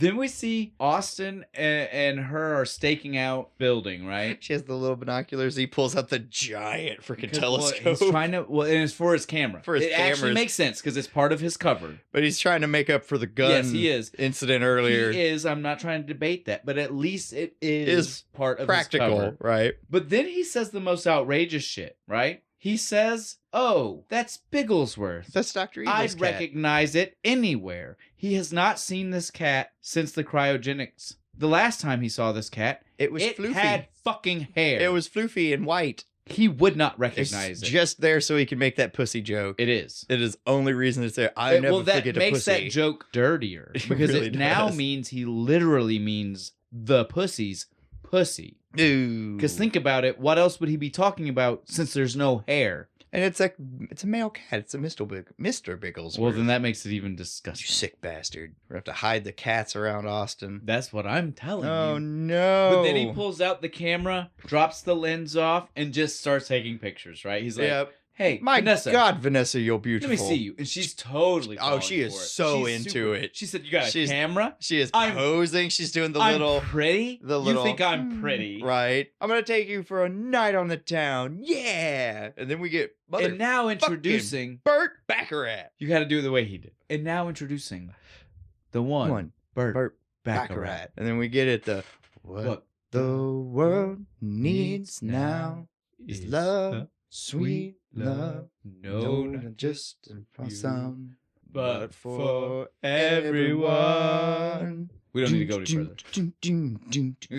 Now we get the... then transfers into the hyped up. Yeah, the hyped up shit. And then we're like getting the montage of like they're just walking in front of the green screen, right? Well, like, look. It's not even... Hey. It's literally so cheesy. It is. It's like they're not... that they're not trying to... They are literally standing in a blank room. They're not even pretending like they're looking at things. They are just being like, ha ha ha ha. You know, like it'd be one thing like today to be like, pretend like you're looking at this specific building. No. They went in, were given the direction, point. Yeah, point over here. Make a face. Point over there. Make a face. They were not pretending to actually look at anything. It's so fucking cheesy. It's so good. I loved it. But then it ends. They're in the room. She's too drunk. Yeah, she's finally like, I'm gonna like kiss me. Come on. And he's like, nope. Well, we're not even actually at that yet. We're just in the room. Yeah, they're playing Twister. That happens on the... Yeah. But you can see it. You can see that she is my point. Because she falls over. I mean, you can see. I like the transition where like we're getting like sex noises and shit and stuff, and then it's just they're playing Twister. And then we see him start to do the mime, the gags from the couch. I gotta go downstairs. I'll just take the elevator. How about the canoe? Whoosh. Elevator. Then he pulls the bed gag again. She's on the bed. Yeah, she's like, oh, I tripped. Oh, me. I'm gonna try that. And then she hits the, I haven't had this much fun since college. Sorry that bug had to... Sorry that bug up your ass had to die. God damn, dude. I don't care what they want to say. That wouldn't have been for laughs. That bitch would have kicked you the fuck out when you said that. Regardless of how drunk she was. Yeah, she would have been like, fuck you. It would have dead stopped everything. Yeah, it would have. But no, he pulls it off. She's laughing. That's that mojo, man. It's that mojo. It is, dude. Then we get my favorite moment in the entire movie, which is the Austin. I mean, like, what are you about in a nutshell? Oh, this is me in a nutshell. Help! I'm in a nutshell. How did I get in this great bloody nutshell? How did this nutshell get so big? Who would make a nutshell so bloody large? It's crazy. I don't know why that makes me laugh so hard every time I see this movie. It's full commitment to it. He's like kicking at an imaginary thing. He's really into it. I absolutely I love that line so much when I was a kid. I love that line now. Speaking of jokes we still we make from this movie, that is a joke I still make from this movie. If someone says in a nutshell, I will immediately be like a giant nutshell? I can't help it. Shit that just stays with you, right? It is, and that's one of them, dude, for sure. The shoe and the nutshell. The shoe and the nutshell. Those stick with me. Why is this thing so big? Sorry, I had one last time. But yeah, she was too sloppy.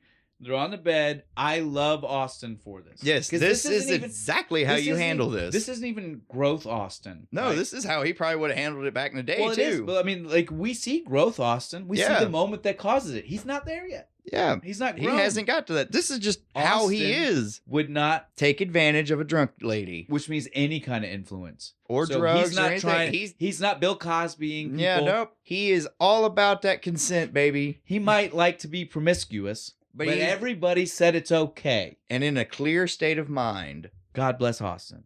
Cheers. Drank my beer for you, sir. So he tells her he can't do it.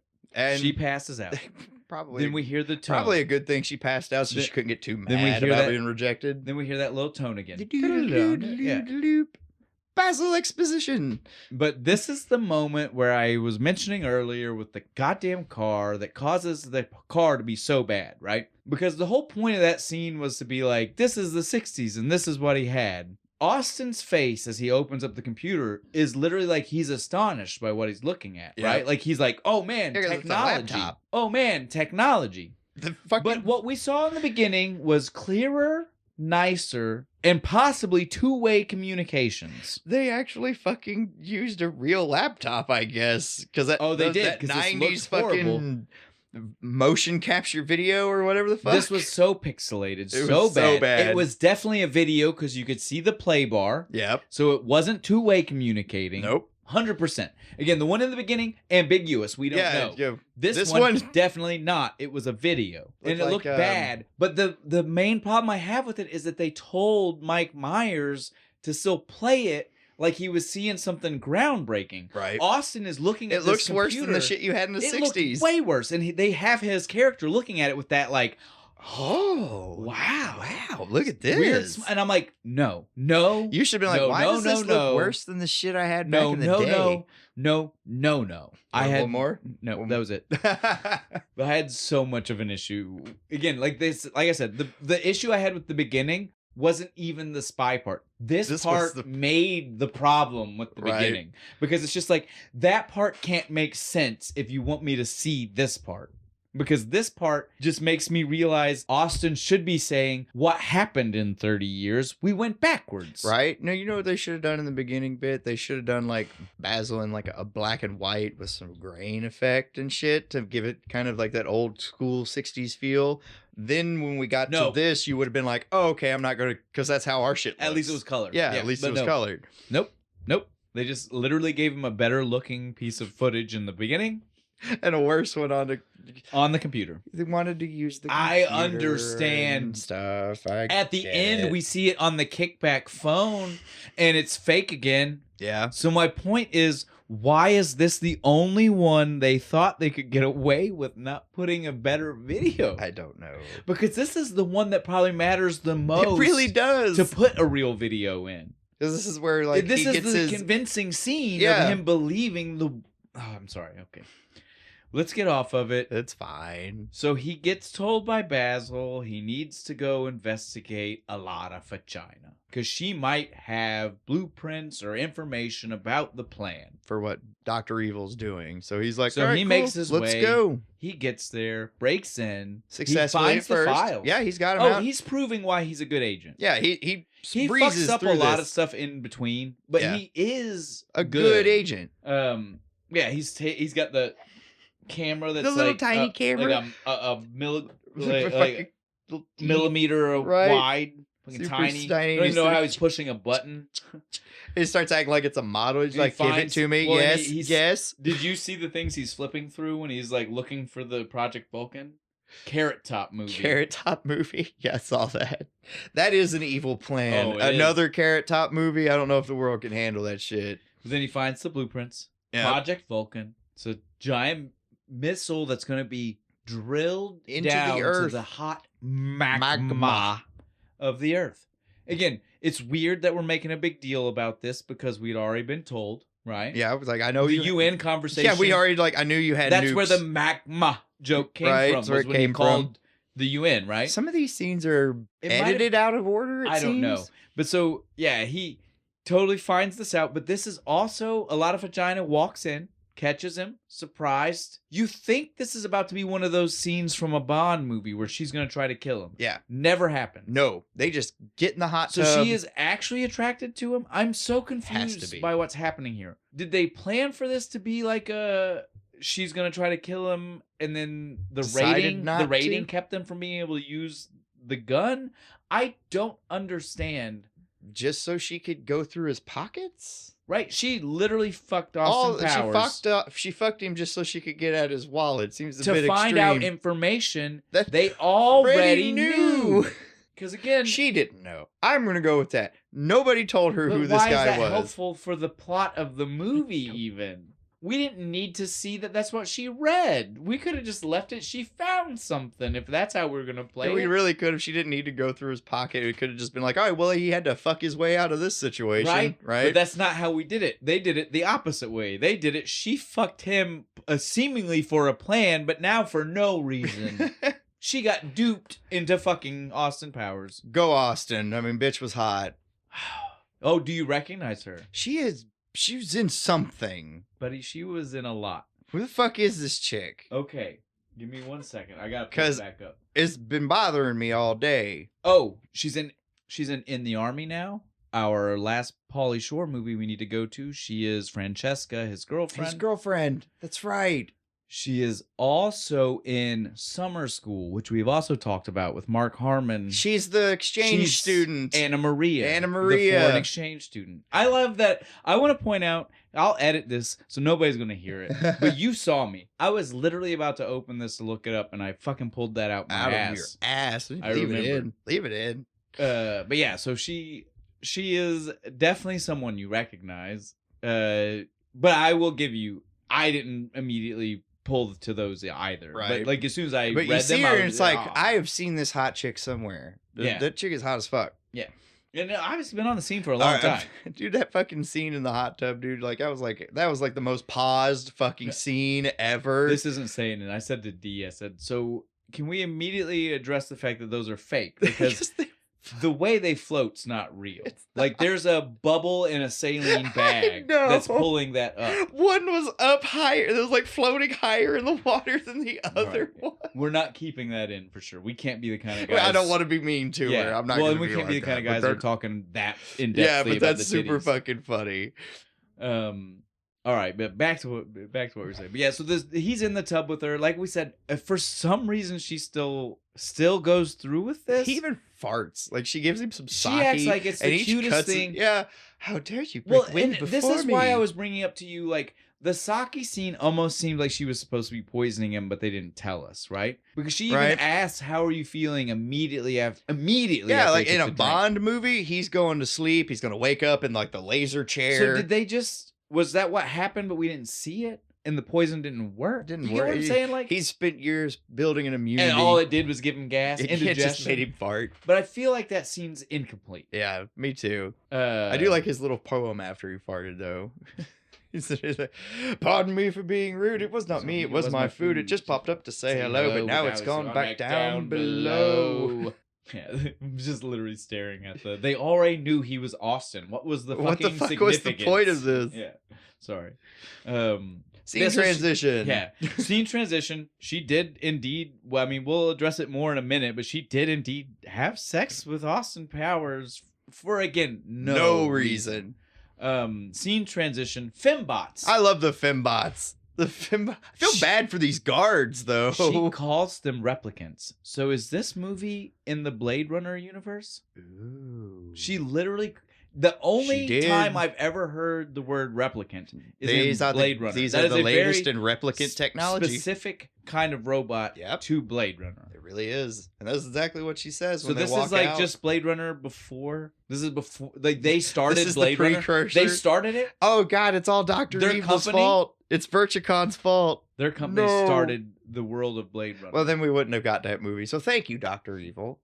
Yeah, these things are straight out of the 60s, dude. Yeah, they are. Fembots, like they're the latest in technology, but she dressed them, made them, because she knows what Austin wants. She knows what Austin wants. Yeah. Austin wants the this. 60s blonde bombshell with the big hair. Nancy Sinatra playing in the background. Yes. These boots are made for walking.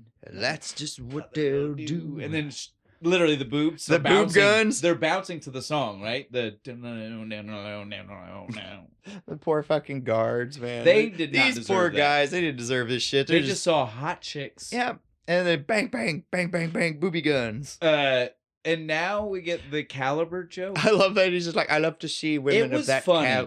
Oh, dude, that's what I wrote. I was like, fuck these guys. Nobody gives him credit for how funny that was. That was hilarious. I also want to point out, since we live in a world where we are talking about this movie, but we definitely know the other two exist, and we know Dr. Evil is his brother, do you not see the comparison between him and Austin? Because Austin is literally in 30 seconds about to do the same thing. Do the exact same thing. With Vanessa and the head joke. Well, it's not 30 seconds. You get my point. Not very long from now. That is true. they mirror.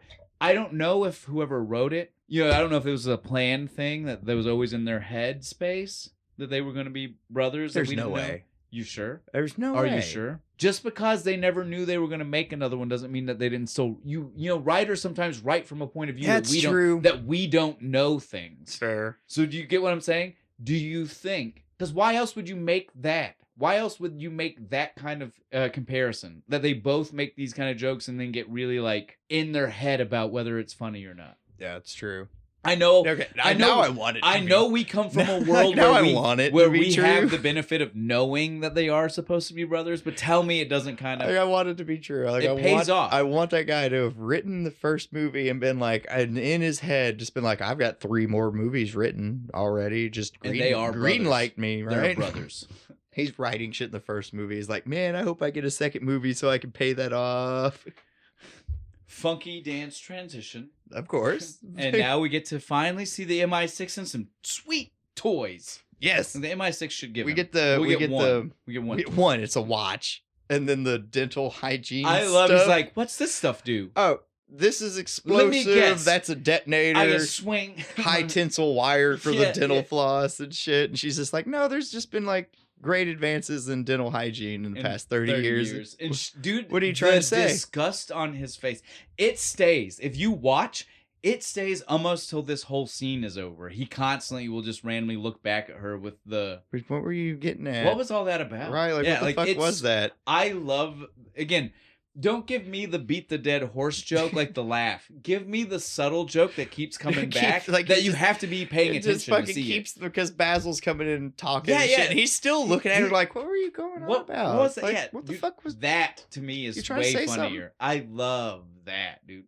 And then it gets flipped here in a second because Basil's going on about the information, and she's like, how'd you get that? And he's like, oh, I sent Austin to a lot of Vagina's house and shit. Austin, did you see him? He looks at... Shut up! He looks at that. Shut the fuck up! Trying to give him the cutoff. Don't forget, you're almost passing up our carnies. Oh, yeah.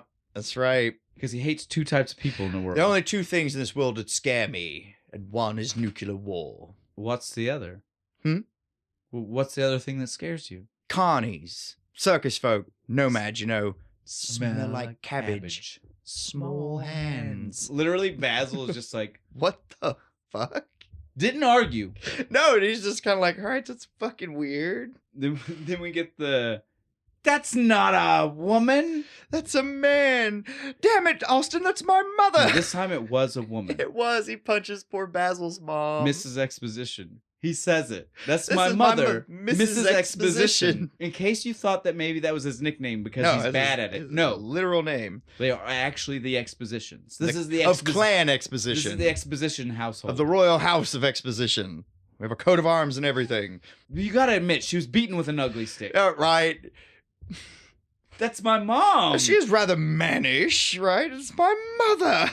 She's just back here crying, and the guards literally are over Vanessa's there like, what is wrong right? with you? Then this is my favorite cameo. We get dance transition, Dr. Evil, Scotty. They're going to counseling. Father-son therapy. It's a group counseling. Group counseling meeting. Carrie fucking Fisher. Motherfucking Princess Leia's in this movie. That was so random. As the most soft-spoken yeah. therapist ever. Tell us about your problem. Right. And Scotty goes on. Dr. Evil's arguing with him. Okay, Scotty, we've heard your side. Doctor? What about you? Tell us about yours. Like, well, tell us about growing up. The shorn testicles. It's like, well, I was a boy who was raised in Belgium. My father drank. My mother was a prostitute. And I was raised by a psychotic hippie person who shaved my testicles. He would make outrageous claims like he invented the question mark. Or accuse chestnuts of being lazy. The kind of general malaise that can only come to you when you're truly mad. Truly a mad genius. Yeah. Because he still thought his dad was smart. Yeah, his dad was a genius. Shit, dude. That little monologue is fantastic. It is so good. I could sit here all day. It's like, oh, that's why you're so fucked up. Yeah, I love how he ends it with the shorn. Yeah. That's a word we don't use often enough in modern language. It is just a word that means shaved. If you ever experienced the shorn testicle, it's really quite fantastic. You should really try it. You forgot the luge lessons and the meat helmets in the summer. What the fuck is a meat helmet? Why did they make meat helmets? I don't know. All right, we got to get off that monologue because I could spend an eternity Oh, dude, it's on that fucking great. monologue. My father would womanize. He would drink. It was so much going on there. Then we cut back, music transition, to the moment where Vanessa is really finally wanting to find out what happened. Yeah, she's because before she heard it, she didn't know. Yeah, she's like, maybe something happened. I'm maybe probably didn't. just being Let me paranoid. Let me talk to you, and then he immediately says, "Oh no, you're right. You're totally right. I shagged her rotten, baby. Yeah." Did you use protection? Oh no, only sailors use protection. I had my gun. I had my gun. No, a condom, Austin. Only a sailor uses those. Not in the 90s. Well, they should, those filthy buggers. They go from port to port. God damn. No disrespect to our sailors out there, but wrap it. Now, in all fairness, though, Austin was a promiscuous, sexy swinger. Is he not also essentially sleeping from port to port? That's a much smaller port. He's not going to like Thailand and STDs shit. Don't care about how far away you're traveling, sir. True. The number is far more important to the STD than the distance. True. I love that fucking line. No, it was good. It was good. They should to filthy beggars. But so then, though, this is the part where I was saying earlier, maybe Austin... It's not just the 60s, right? Like, Austin right now, he literally is trying to defend himself, and she's trying to come at him because she's like, you got to understand this is the 90s. It's not the 60s. It's different. Yeah. And my problem with this is Austin's just in the wrong no matter what year he's in, right? Because to be part of a swinger couple... both people have to know. Yeah, they gotta both consent. Yeah, they both have to be okay with. Otherwise, you're just cheating. You're just cheating. So my problem with this scene was this isn't a 60s, 90s thing. No, this is a difference between monogamous and swingers. Yeah, is that he never had the conversation with her. Hey, we should still be sleeping with more than us. You know, kind of connect together. Is it cool if I still bang other chicks? Now, I will also defend Austin at this time and say they are not dating yet. No, there's not been made anything. They haven't kissed. They went on nothing. One date and she passed out drunk. They didn't even kiss. He turned her down because she was drunk. So I will say she's maybe a little out of line. Out of line. He's not your boyfriend. They both have points. Yeah. It's another classic. They're both wrong, right? Yeah, exactly. You're both assholes. Nobody's right here. From our everybody's from wrong. Our Reddit that we like. Right. Everyone's an asshole. Yeah. So he does say that he was with her. She says she was. What did she say? She's like foul or she was atrocious. I don't know. It was just like, bitch. I don't know if we were looking at the same lady, but okay. No, that bitch was fine. I mean, you're hot too. I mean, you're both hot. But so now we get the time where Austin finally really has self-reflection. We have the sad montage. Well, it's a sad montage of self-reflection, but he also is finally trying to catch up on the 30 years. Right? Yeah, and he starts like looking like he's writing like Mama Cass ham sandwich. Scratches his CD player on the record player, right? Because he does scratches the CD on the record player. Sorry, I said that wrong. My question: where did he find pump shoes in '97? Those were like '92. Yeah. I don't know. Right, like, did they still do those? They might have, but they wouldn't have been popular enough for him to go out and buy them. Right? If this were 92, yeah, 92, 93, he would have bought the pump shoes. Just for the powder joke. It was just for the joke. Yeah. I get it. But I mean, I had a problem with that. I was like, did they have to special order those? Should have been just like Air Jordans or something. My biggest problem, though, is when this scene is over, it ends with Vanessa coming in, seeing him, watching the fall of the Berlin Wall, and she literally sits down and says, "Oh yeah, I forgot just how much of the last 30 years you've not seen," and she mentions off a few things. They play it up for laughs because he says some stuff, and we'll get to the laughs in a second, but my point here is, way back to the beginning, what was her fucking job? I was just saying that was her fucking job, was to get him acclimated with shit. She's not good at her fucking shit, is she? No. And then, and she was spiteful with him, it was because she didn't explain do her job. You're supposed to tell him how shit works in the 90s, and you did not do that. We'll get away from that. because I'll be mad again. Yeah, it's fine. But it was stupid. Do your job. Yeah. But she mentions like all these things, and I love that all Austin ends it with. And Liberace was gay. Did not see that. Like he's just women loved him too. He drives it home. Coming. Like that's. I don't like the joke that goes too far. Usually, yeah. This one, that one was fine. It was the perfect just amount. Ends and let it hang for a second. Amount go of letting it go, right? Because he drove it home. He says it once, and he says, "But really, I didn't see that." Right, and she's just kind of like looks at him for a second. And it's like, yeah, and then off we go to the next scene, which is them going to the plant. Right, they're infiltrating the plant. They're going in. Why? My only question, why are they dressed this way? Austin is on the verge. Again, like we already said, borderline racist. Will Ferrell was already almost there. On that line. Mike Myers is pushing it again. Yeah, just a little bit. Why are you dressed like an Indian guy? On a tour for a fucking, what kind of factory even I was don't know, this? But one of the things the guy doing the tour mentioned, volatile chemicals. They said number 2. I thought they were done with that. I thought we got out of that. It's at least one of the things they're still doing in that specific factory. God damn it! Can't get a straight answer out of anybody in this fucking movie. We'll keep moving though. They steal some clothes. They see those some guys. People were not even the same size. No, it doesn't matter. It's like some really tall, skinny they guy. They come out wearing clothes that are perfect tailored fit. They move so down. Funny. As soon as they get the fake clothes and they start walking, they're like, "Oh, steamrollers, let's steal one," right?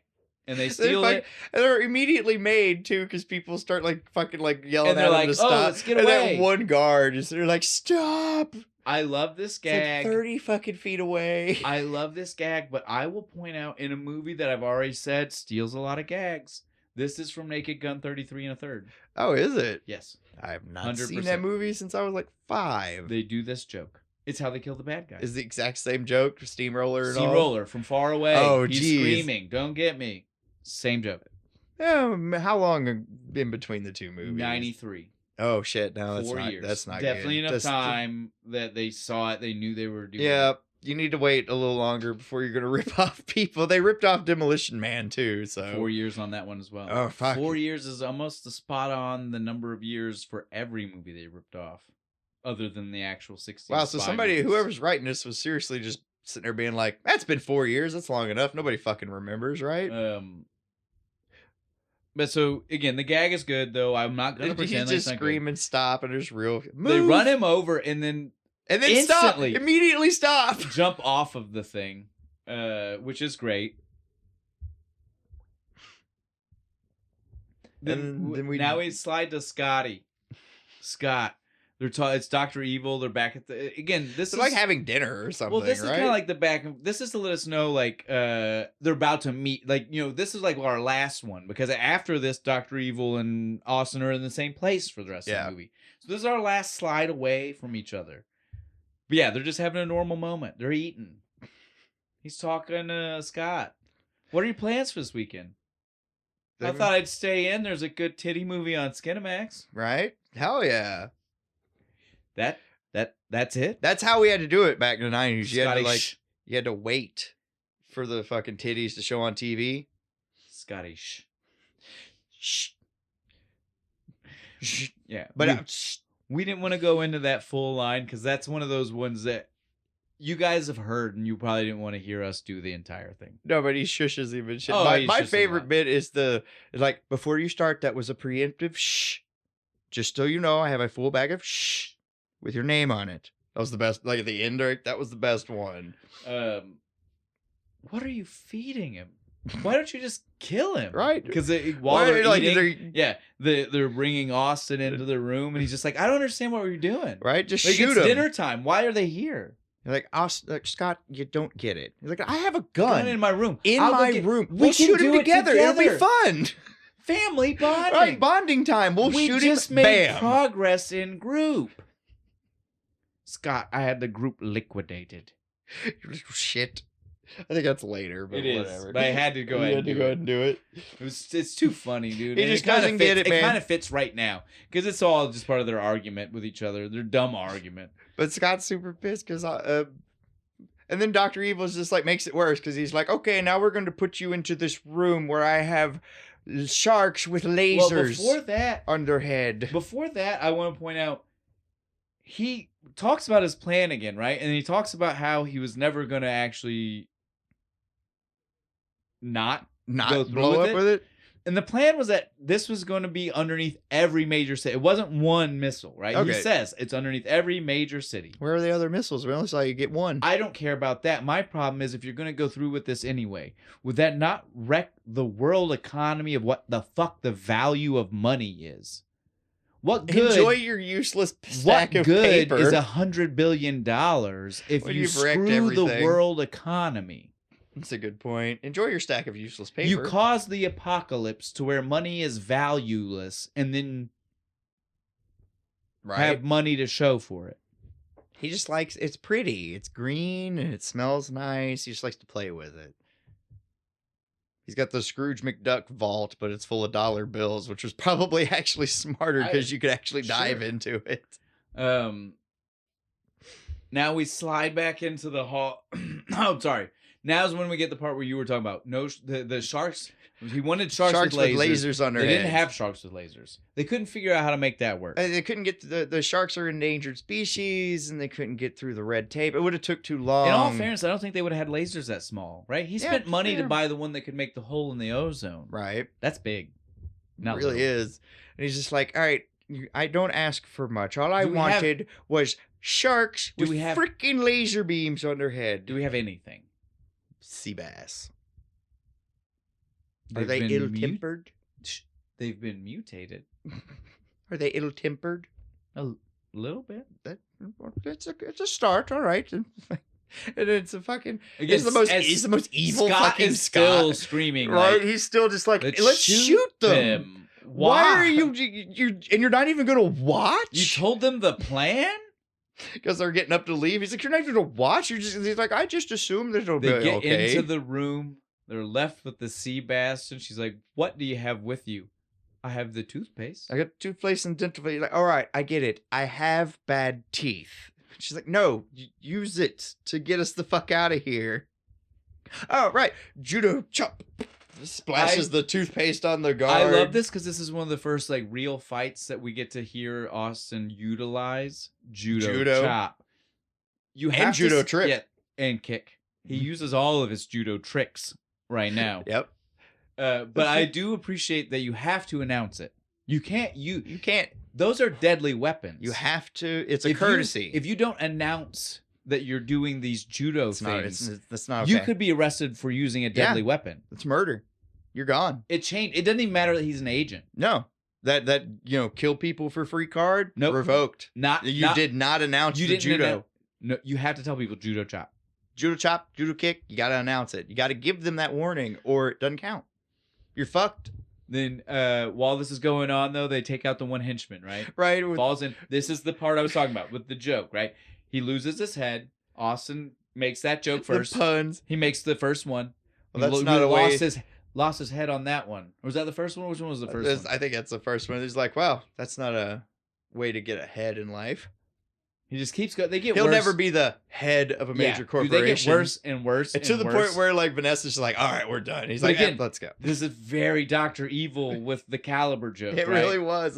The only difference is that he's not in charge. Yeah. Like Dr. Evil was. So Dr. Evil got to be like, why wasn't that? He got to kind of bark at them. Motherfuckers laugh at my joke. Austin just has to try to be like, well, I'm going to try to make her laugh. I'm going to keep trying until you laugh at me. But it's so the same, right? It is. Okay. Maybe they are. Maybe it was planned in advance. I'll concede. But once they make their way out of there, Vanessa needs to break her way out of the building, try to get reinforcements, come back, save the day. When they drive up on the little cart thing. Austin's like, don't worry, I'll go forward. I'll be waiting for you, but I'm going to try to go stop everything right now. He tries to take the cart further.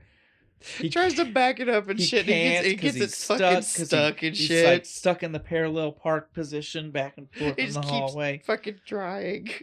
I love it. I could watch that on a loop. Him just trying to back the damn thing up. We see Dr. Evil and Scott talking again. He's talking about it. Just blow me. What? Show me. Show me your evil plan. I'm sorry. I'm sorry. Because Dr. Evil's just like, don't you want to see what Daddy does? Blow me. What? Show me. I really want to see it. It's super exciting. Let's do that. And then we see Austin still trying to turn the cart around. It's worse now because it's just, how did he do this? How long did he waste? Fucking 30 minutes. It had to have been. He finally runs up. Just finally runs and goes. Fembots. He breaks into a room with fembots. Full on, and they even spray some kind of. Doesn't matter. Some kind of smoke. He's got this. He's like, good. Fuck this. You all want to talk some mojo. He flips it on him. He starts doing his sexy dance. Maybe one of the first times he uses the word mojo, too. Yeah. In this movie. It's big in all of the others. Yeah, this is where it first shows up in this one. But his mojo, goddammit. His mojo is strong. His mojo is like, they came at me with my mojo, and so I had to go with mine, and our mojos got mixed, and then they all fucking blew up. Oh, yeah. Blew their heads up. They couldn't handle it. Yeah, they could not handle the sexy. Vanessa walks by. Right when he's dancing, he's all full underwear, Union Jack panties and everything. He's still dancing and shit. She's just like, what the fuck? He's like, no, it's not what it looks like. The one guard that's with her. Yeah, the one guard. He's eyeball the fuck out of him after they're like. Constantly in between these scenes is random moments of Frau yelling, I'm the probe! I'm the missile! Yes. Again, at this point, it's like our dance transition has changed. Yeah, it's just her and the fucking the counting guy. Yeah. It's fucking hilarious. Poor fucking counting guy. It's like his only job. But Vanessa, yeah, we've got our backup with Vanessa. We also got it's to time point to out, roll, though, right? when Vanessa showed up with her backup, did you notice what she was wearing? She's wearing her mom's outfit from the beginning of the movie. Nice. God bless them for doing that for us. Oh yeah, buddy. Also very impractical. Why does she have her mom's outfit? Her mom sent it with her in case she needs it.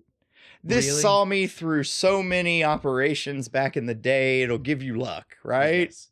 Family heirloom, the family cat suit.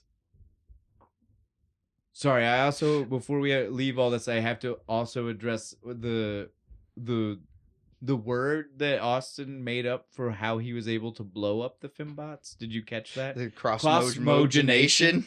Shut up. I love that. Like it's real. Because that's like the cross-mogenation, and they all kind of blew up, man. I love that, dude. Now, talking about our songs, we didn't open with a great one. I gotta blast this right now. Secret Agent Man. That's the best. Agent Man. It's not Asian Man. Agent. Get it right. Man. He comes in. Agent Man. And he comes in blasting his way. Right, dude. Gunfire. We got our big gunfight. Judo chops. Judo chop. Up the stairs and shit. And fucking... I love fucking Dr. Evil. He's like running back and forth at like a pin gallery and shit while they're shooting at him and stuff, and he fucking falls on his ass and fucking crawls through the door. We gotta hurry, dude. I know. I'm sorry. Yeah, Dr. Evil. Give me 1 second. Yeah, so he gets Dr. Evil door, starts. right? Well, he starts making the speech to Austin, like about how those free swinging 60s didn't pull out the way. Austin hit the abort button first. There's the big, gotta stop the missile, right? I guess it's not important to the movie at all. The stupid missile. I mean, I don't think it would have worked. It wouldn't have. This is my point. That thing would have drilled. Mustafa probably designed it. Even if it drilled and made it to the magma core, it would have. It would have evaporated. So, like I said, I'm not really worried about that abort on the missile. I don't believe it was ever going to be a problem.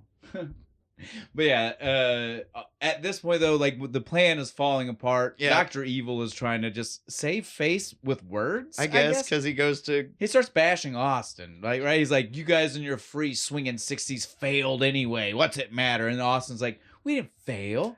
We were never about the sex. That was just a bonus. Yeah, it was just a bit of the rebellion, you know. And we were about freedom. Maybe we kind of did some shit wrong along the way, man, but we succeeded. But we succeeded because now we have freedom and responsibility. It's a very groovy time, man. Goddamn aging hipsters. Yeah, I love that from Dr. Evil. It was nothing so worse good. than an aging hipster. Yeah, it was so good. And then fucking number 2 shows up, right? And he's just like, because Dr. Now- Evil thinks he's like, haha, my boy's here. But number 2 literally is exactly like I said from the beginning. Like I would have been in his shoes. Fuck If this the guy. money is what's important, what are we doing? What are we doing here? I spent 30 years turning this into a legitimate business. You show up and in 2 weeks you fuck it all up. For evil plans. I am tired of you pushing me. I was going to be in Forbes. He like starts crying. He's like, I am sick of I was you going to pushing be me in around. Forbes. I was going to be in Forbes magazine. I know, dude. That's huge. Especially He- back then. He also had a fembot in his suitcase. I just He wanna point did. He that had out. a fembot in his suitcase and a sweet ass fucking Luger, man. Did you see that gun? Yeah. Now's the part where he says he was gonna kill Scott, and then Scott's like, "But thought we had a breakthrough in group." I had the group liquidated. You Scott. stupid fuck. I hate you. I hate you and I hope you die. Oh, Scott, it hurts Daddy when you say that, honestly. Oh, so good. And so after this, number 2 gets liquidated. Yeah, because the stupid fucker sits down. Why did you know those chairs do that? Why would you and sit Austin there? was even walking over to him. Yeah. Because he's like, I got a business proposition for you. And Austin's like, oh, cool. Okay. This sounds like it's going to be way better than what I was doing. Nope, flips him out. It's Gets liquidated. Yep, Dr. Evil immediately is Vanessa like, fuck hits you. the voodoo chop. Yep. Hey, come on now. She's growing. Judo chop. Learning from Austin. It really is, man. They're gonna be okay. Once she does the voodoo. Voodoo? Yeah, I said it. Voodoo. Once she does her judo chop, we then see Dr. Evil making his escape Back into the egg to be cryogenically frozen again. again. Why, dude? Sequel. It worked out so well this time. Why would you? I'll do- try again in another 30 years. Surely Austin won't freeze himself But too. quickly, as we both see in the movie, and we know because we've seen the sequels, Yeah. the cryogenics doesn't work this time. So there will be no 30-year gap. It No, will be much sooner. He's just really cold He's just cold and in space. in space. So he Yeah. needs to. He does have to get come back as down quick as way possible. sooner. There's no 30 years this time. And now we end on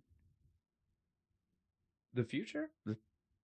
The well, wedding? Before we get there, we won't even see the wedding. That's not even fair. We Yeah, see it's the a honeymoon, yeah. Before we get there, we do see him leave this time in the car again, right? Yeah. The flip. First off, Yeah, because the base is going to blow up and they run. how'd they get there? She, when she left, made them airdrop the Shagwire because they knew she'd need get an my point, escape. though. You Yeah, understand there's my just point. it's just sitting It's out so there impractical. But then Austin flips into the car and his and aim nuts is off. himself right on the fucking gear shift. Vanessa don't give a fuck. She still just rams it down into Well, fucking third. I want to point out again, he's still letting the woman drive. Yeah, he did. He still let her drive. Got his nuts smashed for his troubles, but I mean, it is what it is. sometimes the chivalrous man must suffer. But yeah, now is when we see honeymoon. Yeah, because they got married, and oh, it's all nice. And we get Basically, we get happy. we get another naked, hide the penis, Yeah. hide the titty. Well, and we get all happiness, right? Yeah. Like they're together, everything's great. Her mom's okay, and Yeah, everything's fine. Everything's good. They all got gifts. They're showing the And gifts. fucking from Basil calls. yeah. He's like, did you get my gift? He's like, yes, Again, Basil. Basil on nice a, rack. Basil on a real video, Yeah, not a fake pixelated shitty. just like a phone thing. It's a phone, which again still wouldn't have looked this way. No. But this is my point. If the phone wouldn't have looked this way, but we made this, why didn't did we the do this computer- on the computer? I don't know. I felt bad for Basil because Austin opens that thing Oh, no. right at dick Look, level. Basil saw everything we didn't. Right. Everything. Because most of those gags, I mean, most of those gags would not have been in the way of his camera. Yeah. They were just in the way of our camera. Yeah. I don't know. Could I handle seeing Mike Myers' dick if I got to see Elizabeth Hurley? That's a hard choice. I don't know if I could do it. Let's not forget to point out he's fixed his teeth. Yep, they're nice and shiny and white now. They are still making tooth jokes Yeah.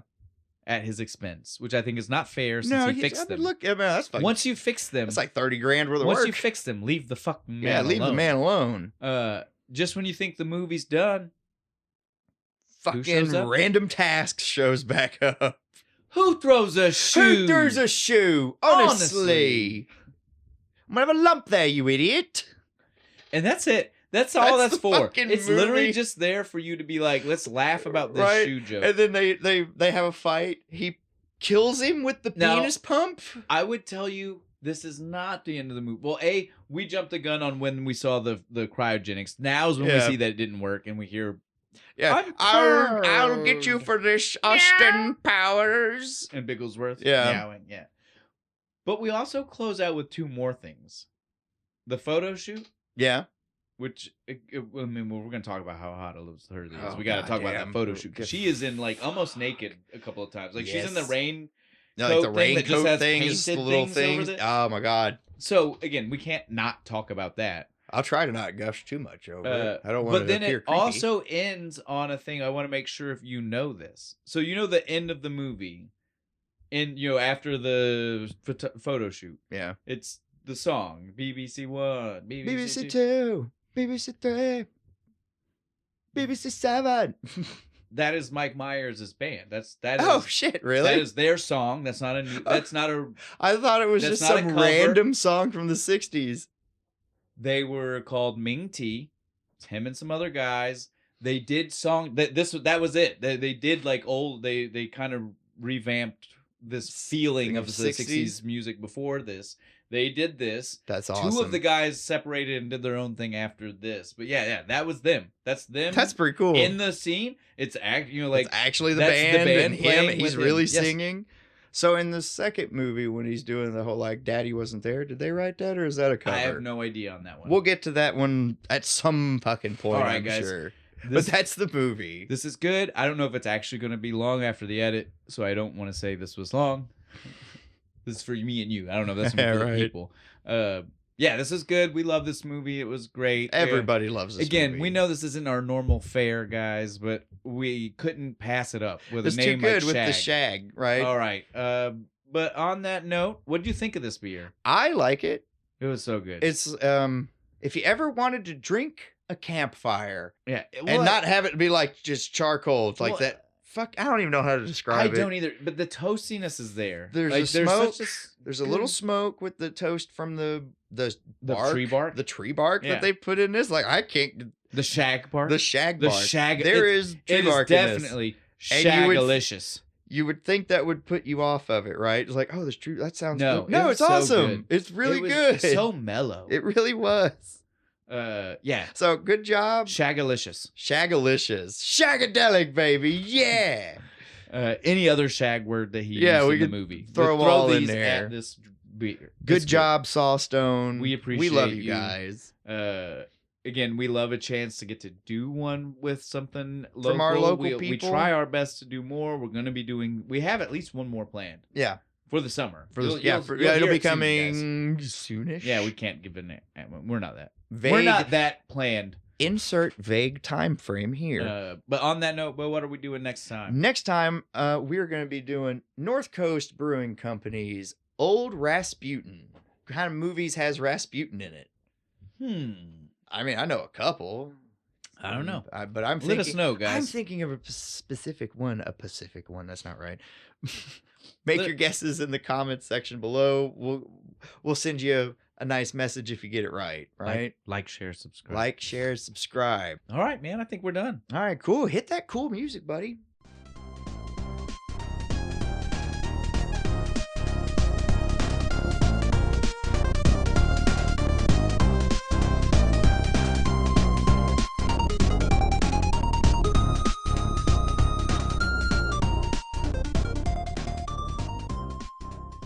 Ozone layer.